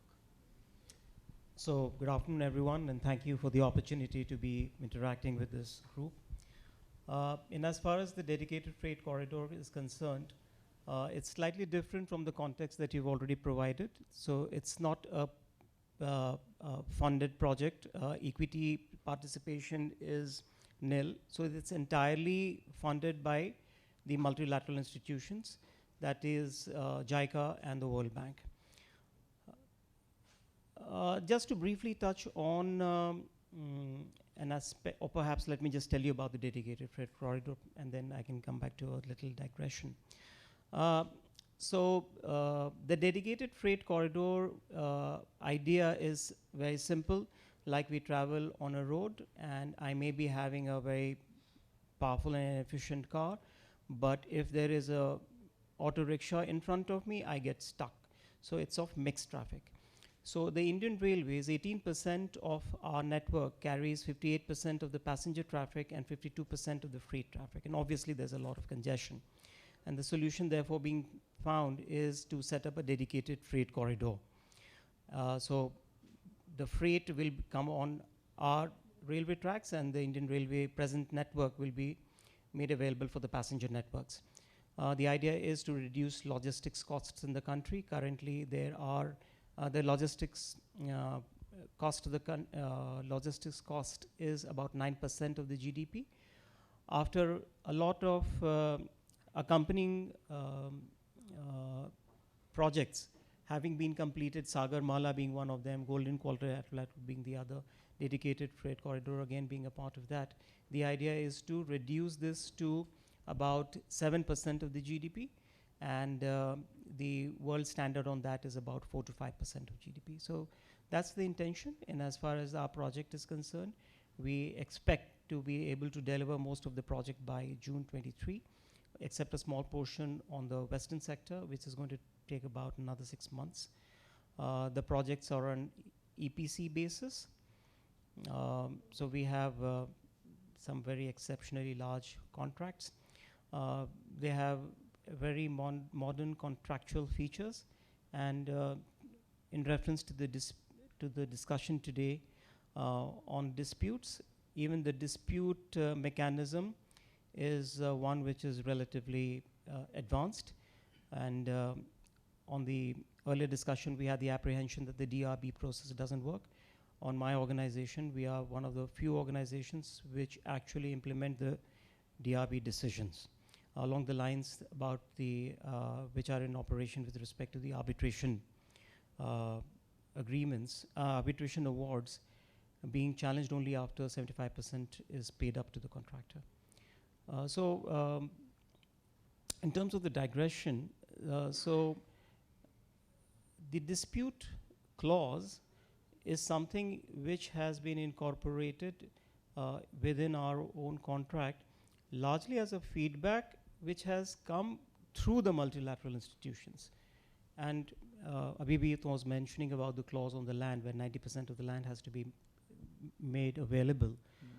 So these are again by way of responding to experience as to why certain contracts have not performed in the past. So that's the short introduction on dedicated freight corridor along with its contract clauses. Linked to this is the question about the kind of contract you just said. It's a FIDIC-based contract. I understand that for the first time, DFCCIL has gone in India with the design-build lump sum contract. So can you explain something about its feature and any difference it has with the EPC contract? Not really. So to that extent, we have tried to reduce the risk for the contractor in not adopting an especially curated contractual condition. It's very much like the standard EPC contracts, and since a lot of you are do appear to me to be from the field which deals with infrastructure contracts. To that extent, it represents an advancement over what the typical EPC contracts are available on the government sector today. So there's a greater evening out of the risks between the employer and the contractor. And a lot of rights which would not accrue to the contractor under the standard EPC terms are available under the FIDIC terms. And to that extent, I say that the EPC contract terms on our contract being based on FIDIC offer a greater, as I expressed myself before, evening out of the risks. So that's the advantage that we have on account of using a form which is not driven by the government. So the accusation was that we often use contract forms which are written by us. So it's a single one-sided contract.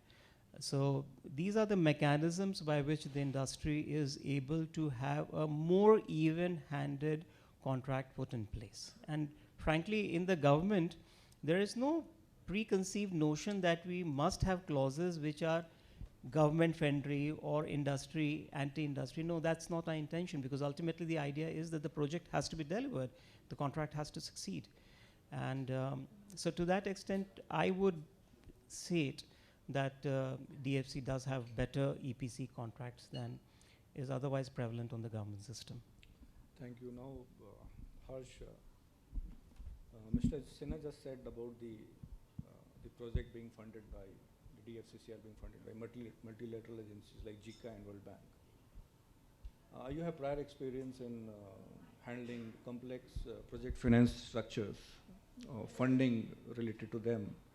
Can you explain some of the complexities which you experienced in the debt financing side? Sure, no, thanks. Very interesting conversations, and thanks for inviting me. You know, so I'll actually say this more from the perspective of commercial financing, which is more for a project which is being developed by a private developer, because that's where things get even more complicated. So, you know, any infrastructure financing, the way I look at is, you know, how are you allocating the risk, and B, if someone is taking that risk, then do you have enforceability around it? And when we do infra financing, I think the first and the biggest issue which used to come is the demand risk. And demand risk, you know, who's taking? You know, is it the government taking demand risk, or is it being taken by the developer? And if it is indeed being taken by the developer, then the things become even more interesting, because at the end of the day, what is the kind of assessment you have done, and you know, how much of economic growth, etc., can you project? And that's where, you know, frankly, I've seen many projects actually not succeeding, where the demand assessment were not so great. The second is more on the cost overrun and time overrun, and which is another big area, and that's where I frankly feel that a greenfield project financing is completely different from a brownfield, like an operating project financing. And you know, I think we should discuss that, because that has an important implication in terms of how the financing should work for infrastructure. How can you get large amount of financing for infrastructure in the country? So that is a big issue in terms of cost overrun and time overrun. And you know, especially on cost overrun, you will have undertaking from the private sector developer that if a project goes under cost overrun, then he will finance. But ultimately enforceability of it is not that easy, and we have seen several issues around those. The third aspect, which is very interesting, and it is a very unique issue in projects in India, is around the termination payments. So what happens, and with all right intention, and there is a sir from NHAI also, the award agency would actually define a project cost, and based on that project cost, all the termination payments would be linked. Now, ultimately, the loan which is being given to the project may be on a very different project cost, which typically would be much higher than what is in the project document. Now, if the project gets terminated during operations, then typically you will get 90% of the project cost, anything like that. But that project cost is a defined term. And that's where a big risk emerges for the lender, because you really don't have any recourse for the remaining amount, because the project cost which you finance is a much higher amount. And that, frankly, we saw was a big issue. I used to be in a multilateral at that time, and that actually prevented us from financing a large part of road program in India at that point of time. So, if I summarize, one is that how do you see the future? The second is how can you ring fence the operator in the project? Yes, and third is, in case of dispute, how is the lender's right protected? Because, still I feel that is the least focused area, that, how do you protect the lender if there is a dispute? Can lender come into the project easily, and how easily can they, how easily can they get payment for? Those are the issues I would say be more critical.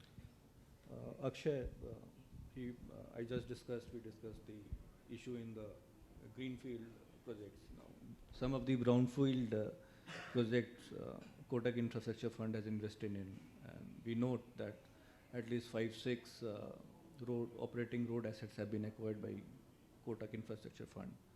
So can you just discuss in brief about how this whole acquisition came about, about your infrastructure fund, and how different it is from alternate investment fund? Sure, thank you. So we are an infrastructure fund incorporated in Singapore, and primarily equity based. And the objective was, of course, to invest across different life cycle stages of an infrastructure project. To Abhimeet's point on we acquiring road projects, there was a situation where the current owner of those roads was under some form of a liquidity stress. So he was looking at selling his operating roads at a good value so that he could use the proceeds to solve problems at his EPC business, and which of course we have seen in infra. It's a very common problem with a lot of EPC companies as well as project owners. So being an infra fund with the ability and the mandate to underwrite operating projects, we were able to step in along with our consortium investor members to do 100% acquisition of an operating project. And in this manner, we not only refinanced the debt, we also paid the equity, and the seller was able to recycle that equity to solve his issue. So, of course, like us, there are a lot of other funds and different investment structures which are trying to replicate this strategy of acquiring operating infrastructure assets so that the capital can get recycled across the system, not just private sector developers, but also Indian banks who have lent to these projects. Abhimeet, you have the second point on AIFs? Yeah. Right. So AIFs, let me give a background. As I said, our first infra fund was incorporated in Singapore. There were two main reasons for that. At that time, the tax structure favored foreign investors to come in through a pooling vehicle outside India. Things have changed now because the government has made modifications to the tax code. So a non-resident investor will still be subject to payment of capital gains tax, whether the pooling vehicle is outside India or within India. Second thing, at that time when we set up the fund was foreign investors would get more comfort if the legal jurisdiction is outside India. For example, Singapore, in case of any dispute, the idea was that it's easier to get any remedy. And again, in the last few years, the legal framework via AIFs has improved so much that we as asset managers have been able to convince a large part of our non-resident investors to let us set up the pooling vehicle within India. And that the credit goes to SEBI for having that AIF framework in place, which has given not just regulatory comfort, but also in terms of governance, and of course to the finance ministry to have the tax pass-through status incorporated in AIFs that is allowing us to tap into the international pool of capital. Because overall, considering the capital requirement and the availability with the government and the Indian private sector, there is a need to get the foreign capital in place, and AIF is a great vehicle to at least capture some part of the foreign money. Okay. Akshay, just Harsh, over to you now. Akshay just spoke about AIFs, which is also a means of investing in operating assets. There's another thing is the bonds.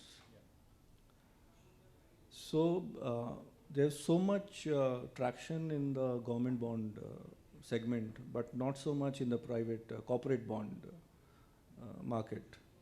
Any specific region you can speak about what has really led to not this corporate bond market not growing as per the demand? So, you know, actually, there are actually a couple of reasons, and you know, let's take the demand side reason first, which is what you said.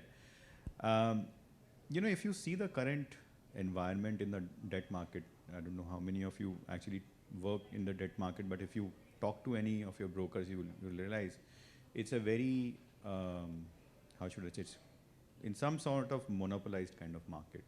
And that's why it's very hard for individual investors to access it easily. And as I say, a lot of democratization of this market needs to happen. Thankfully, that is now happening with some bond platforms which have come, and SEBI has just released a paper in terms of regulating these bond platforms. I think once you have that democratization, a lot of the demand will actually come. And the reason I say it, you know, there was some statistics that, you know, the number of FDs which all of us have in banks is humongous. And what are we paying? I mean, what are we getting? We are getting less than 5%, which is after tax is not even paying inflation. So all of us want access to a good instrument which actually pays us more on our savings. So there is a lot of demand. It's the point, how do we access it? And that's hopefully in the next few years, we'll see it getting solved. The other issue is on the supply side, and which is where things get very interesting. That, you know, on the corporate bond side, unfortunately, there have been, because of, you know, credit rating frameworks not being proper and not being enough supply of the paper itself. You know, the point Akshay made in terms of operating projects now being taken over by AIFs and all, there is a decent amount of supply of the paper which will come, because ultimately as a bond investor, we will only invest in operating projects which have some operating history. Based on it, we'll get a credit rating which will be higher than investment grade at least. So I think those things need to be put in place. As I see in the next couple of years, you will see that happening. Already, of course, in the offshore market, a lot of the infrastructure companies are raising bonds. So in domestic market, we'll see things improving. Yeah, some of the regions could be like strict regulatory framework of IRDAI, Pension Fund Regulatory Authority, and obviously the operating rate as road assets or such assets being the ranking of credit rating of the same being low. That's why the bond financing is impacted. That's right. No, that is a very good point. But, you know, the other, you know, so we used to speak to a lot of these agencies also, PFRDA and all. And frankly, in some sense, they are also open to changing this based on the supply of the paper. They also want to see that high quality paper. And if they see that high quality paper, things will change. But as of now, that is generally, of course, a constraint. Mr. Sinha, initially you discussed about the provision with respect to handling of disputes. That was a brief summation of that. Can you explain in detail what provisions you really include in your contract, and has there been any enforcement issue with respect to the contract? Oh yes, so there have been a lot of enforcement issues, and Shishir is here, so he is aware of some of the disputes, and I am afraid I don't recollect the name, but again, one of our contractors is here. So, well, there are enforcement issues, but as I always say, these issues can be solved. Now, one of the initiatives which has already been stated by the Government of India way back in 2016 is with respect to how do you deal with the arbitration awards. Currently, the government has 90,000 crores of arbitration awards which have not been paid to the persons who won the arbitration.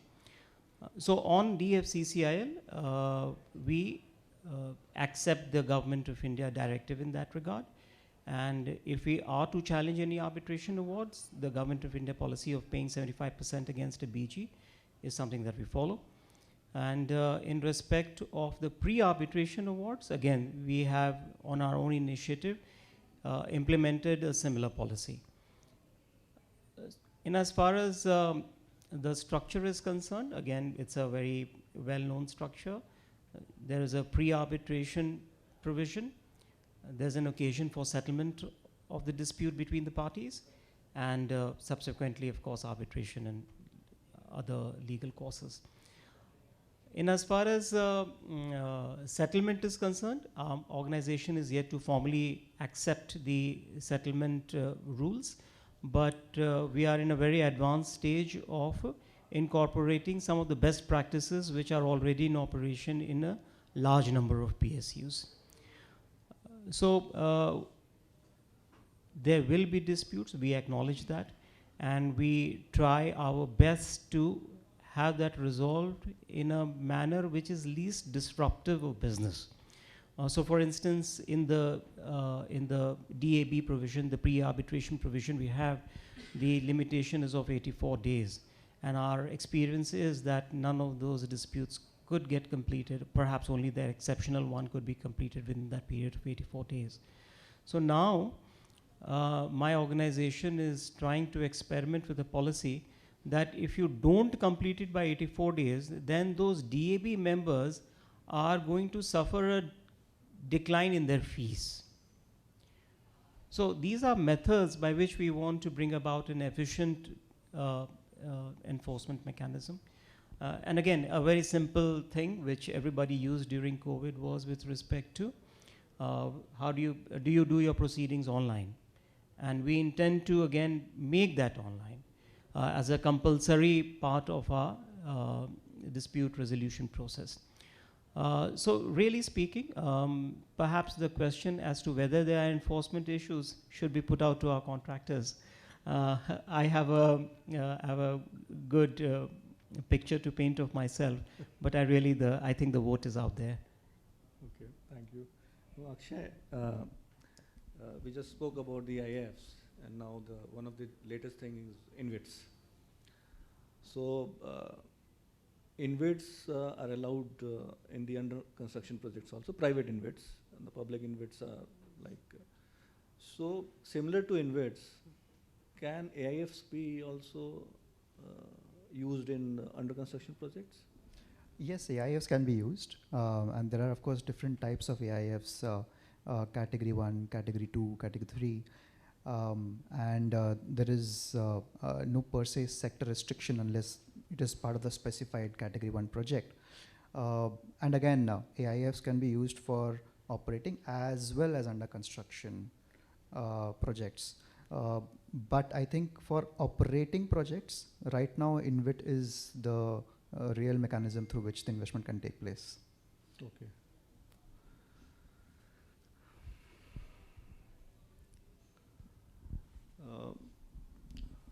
Harsh, we have read something about green bonds. Yeah. So can you explain something about what are these green bonds? Even I think there are SEBI regulations in respect to same also. So, green bond is, as a layman, I would say, is money raised for purposes of investing in green economy. Now, what does green economy mean? Green economy, and that's frankly the biggest question right now in India, because India doesn't have a taxonomy, which is kind of the standards used to determine whether a project is green or not. And as we speak, I understand those discussions are going are underway in the finance ministry, and we'll soon have a taxonomy. But internationally, typically when you raise money to invest in a renewable energy project, would typically be classified as a green bond. Now, why should I do a green bond? I think that should be the logical question. So for an issuer, I think a green bond comes with certain advantages, because what is essentially happening, if you see, is a lot of the institutional money, I mean, if you take the global pool of capital, it's almost $100 trillion, out of which institutional capital is close to $40 trillion.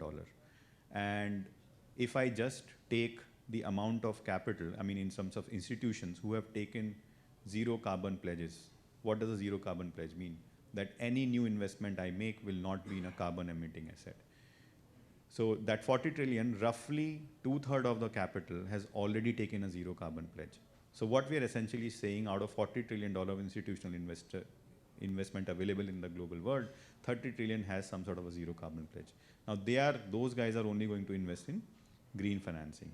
And that's why raising green bonds is important. If you have a project which can classify as a green economy project, then you can have access to that capital. I'm refraining from saying that those are cheap bonds and all, because that's generally the perception, but typically my experience has been there are some, you can actually find data pointing to both the cases. It's more about getting the right capital, I would say. Okay. Thanks. Mr. Sinha, one last question for you. About that contract model which DFCCIL uses, design build contract. In your view, in what kind of other projects this kind of contract can be used? Well, the contract form is already being used in most of the infrastructure projects, maybe by some other name. Okay. We are one of the few organizations today which can claim to be operating a FIDIC contract. Most of the infrastructure projects are being done under various contract forms designed by the awarding agency itself. Now, frankly, there are all sorts of contracts and all sorts of experience, and therefore I will not state that one form is relatively more successful or one form has certain advantages compared to other. But certainly this is a very good model to follow. And the popularity of this model being in place for a large number of infrastructure projects which are already under operation is a proof of it working. So if one were to do a sample survey even of this room, we would come across this design build form being used in a large number of infrastructure projects. Of course, there would be situations where perhaps a EPC contract or perhaps a BOQ contract would be better. But the flexibility of the design build contract is immense, and it offers a very happy marriage of risks. So an EPC contract is more designed to a situation where perhaps the awarding agency itself is not aware of the risks. And BOQ is one where the awarding agency is very well aware of the risks. And to that extent, the design build contract occupies the space whereby the expertise is shared between the parties. Okay. And therefore, the potential for this contract form to be used in infrastructure projects of all sorts of sizes and contract deliverables is immense. Akshay, the national monetization pipeline, like government will monetize the brownfield assets. So how you look forward to that, and any suggestion for apart from InvITs and the bonds and such new things for financing structure, any new structures you are think which we can include in India? So national monetization plan is of course extremely ambitious, but in terms of what will move the needle is that if they have retail bond participation and if the InvIT continues to develop, I think it will be a fantastic outcome. The reason is, let me talk about the InvIT because of its importance here. Because the risk allocation is done properly in an InvIT, it has the potential to possibly be the single largest source of monetization for the core infra part of the national monetization plan of the government. An InvIT today is giving comfort to investors because as per law, 90% of your surplus you need to distribute. For certain types of InvITs, you have to invest mostly in operating projects. So what is happening is that international investors who globally consider infrastructure to be a relatively stable and safe asset class, when they look at India, as Harsh said, the construction risk is significantly higher as compared to operating risk in India vis-a-vis the gap or the premium in other countries. So therefore, the international capital that we meet, they are quite open to get an exposure only to the operating asset class, which is what InvIT does in an extremely smooth manner where the manager is in India. Along with that, of course, there are tax benefits. For a non-resident, depending on the type of InvIT, dividends could be free, capital gains could be zero, and for interest income, the withholding tax could be as low as 5%, and plus such will be some 5.46. Already there are more than 15 InvITs. In fact, beyond the core infra, there is a talk about an InvIT in the school sector. The InvITs have already been launched, they are public as well as private. And together, if this pool is allowed to grow, I think in terms of impact on NMP, Abhimeet, it is InvIT which will actually create the biggest benefit. Okay. Thank you. Harsh, about this National Infrastructure Bank for financing infrastructure and development, one of the objectives is development of the bond market. You spoke about in detail about the bond financing. So can you look forward with an institution like this, a big institution like this, having such an objective, we can really see the bond market flourishing? So, actually, I would divide your question into two parts, and I'll answer the core part of your question later. But, I actually want everyone to think of 30 years ago. At that time, India had actually two special infrastructure financing institutions called ICICI and IDBI. And both of those institutions actually became a bank, a commercial bank. Then we also had an institution called IDFC, which also decided to become a bank. So as before these institutions, actually we didn't have a specialized infrastructure financing entity in the country. So there was a huge need for it, and I'm glad government is thinking of it. Hopefully it will help in getting the the greenfield part of the equation broken, because like Akshay was saying, there is a lot of capital which is available on the operating part. The issue is actually getting capital for the greenfield projects, and that's hopefully the objective which this institution solves. Now coming to your point on the bond market, and that's why I wanted to remind everyone that what had happened in the past. Those institutions were great institutions. They had great underwriting skills for infrastructure. Unfortunately, the challenge for those institutions was for being able to access a large part of the capital market. And one of the big reasons for that was the bond market was not as evolved at that point of time. So I don't know the right solution, but hopefully if this institution builds credibility and they are able to find the right solutions in terms of splitting the greenfield versus brownfield and raise long-term financing through bond market, I think we can have a win-win situation, both on the infrastructure development as well as of development of the bond market in India, because this agency can be that intermediary which allows comfort for the bond investors as well. So really looking forward to it. By the way, Harsh, FPIs have been allowed to invest in InvIT as debt. So the hope is that the InvIT through the debt issuance can also contribute to development of the bond market. That's very good. That's very good. I think we have had a fruitful discussion with my panelists contributing the knowledge which we look forward to.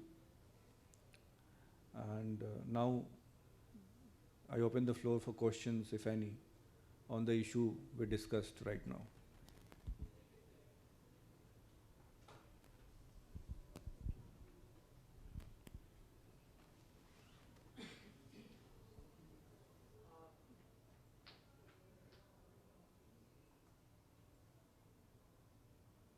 Mr. Sinha mentioned about successful instances of dispute resolution using dispute resolution board in your organization.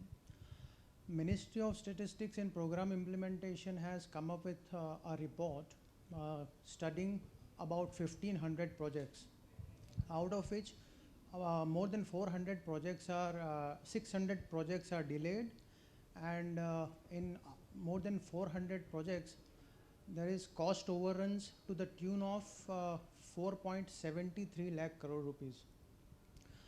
All this, so out of 1,500 projects under study, more than 1,000 projects, that's 2/3 of the projects, will go for arbitration. In London,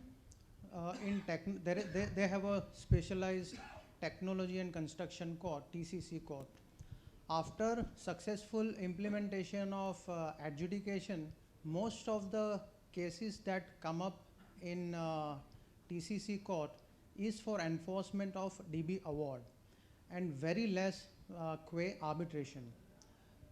So for all these 1,500 or rather 1,000 projects which will go for arbitration, how should DB or dispute resolution board mechanism should be successful implementation so there is a speedy and economical resolution of disputes? So thank you for your question. From the background of that question, there is perhaps the concern on the enforcement part. And as far as the DAB process itself is concerned, I would reckon that you find that process to be of a particular efficiency which is not so much of a concern as the enforcement part. So with that understanding, I don't know, I'm not a lawyer, and therefore I can't comment on the attitude with respect to implementation of commercial awards. The government has already made those commercial courts, and therefore these initiatives are being made to bring about an environment whereby the business aspect of a dispute begins to get attention. So for instance, I'm an employer, I give out a project and somebody takes that and there is a dispute and that gets decided 7 years later. Then at that point of that adjudication, certainly I'm not going to be available on taking the advantages of that adjudication. Perhaps even the developer could have changed hands. So what happens is nobody is invested in that decision. So the way to increase the enforceability of a DAB award, I am afraid I don't have the IQ to answer that. But certainly a step like a partial implementation of the sort that we have done on our organization.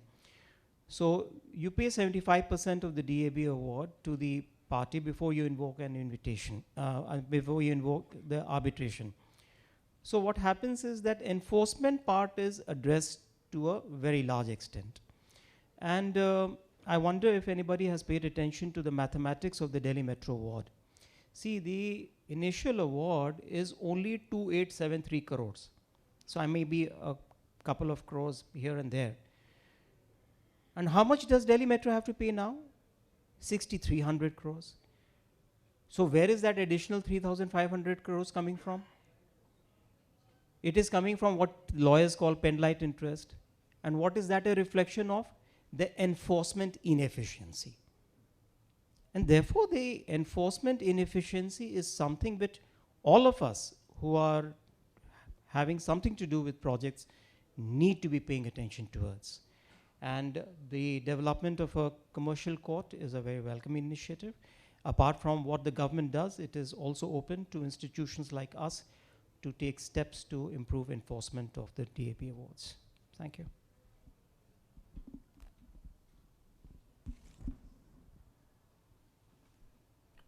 Any more question? So we all are hungry now, we should know. Sir, even I belong to a public sector project where our contracts also go undergo this DRB process. Now, generally it is observed that parties dilly-dally in the aspects of appointment of DRB members only, right? So sometimes they are not accepting the members and all those things. So what would you suggest? We can have a larger panel kind of thing for successful DRB implementation process. Okay, I just thought perhaps I stopped you, so yeah. No, I'm done. Okay, thank you. So on a lot of contractual issues, there would be indecisive elements. And the way we have resolved that part on our contract is that in the case of in case of a disagreement between the parties as to the nomination of a DAB member, after a particular time, which I think is around like 128 days, the nomination will be done by the chairperson of the Institution of Engineers. So then what happens is the decision-making process gets out of the hand of the parties and goes to a neutral party. And this is only one of the examples whereby difficulties of this sort can be resolved by taking out the intransigence in the issue and placing it in the hands of a neutral person or a neutral situation. Thank you.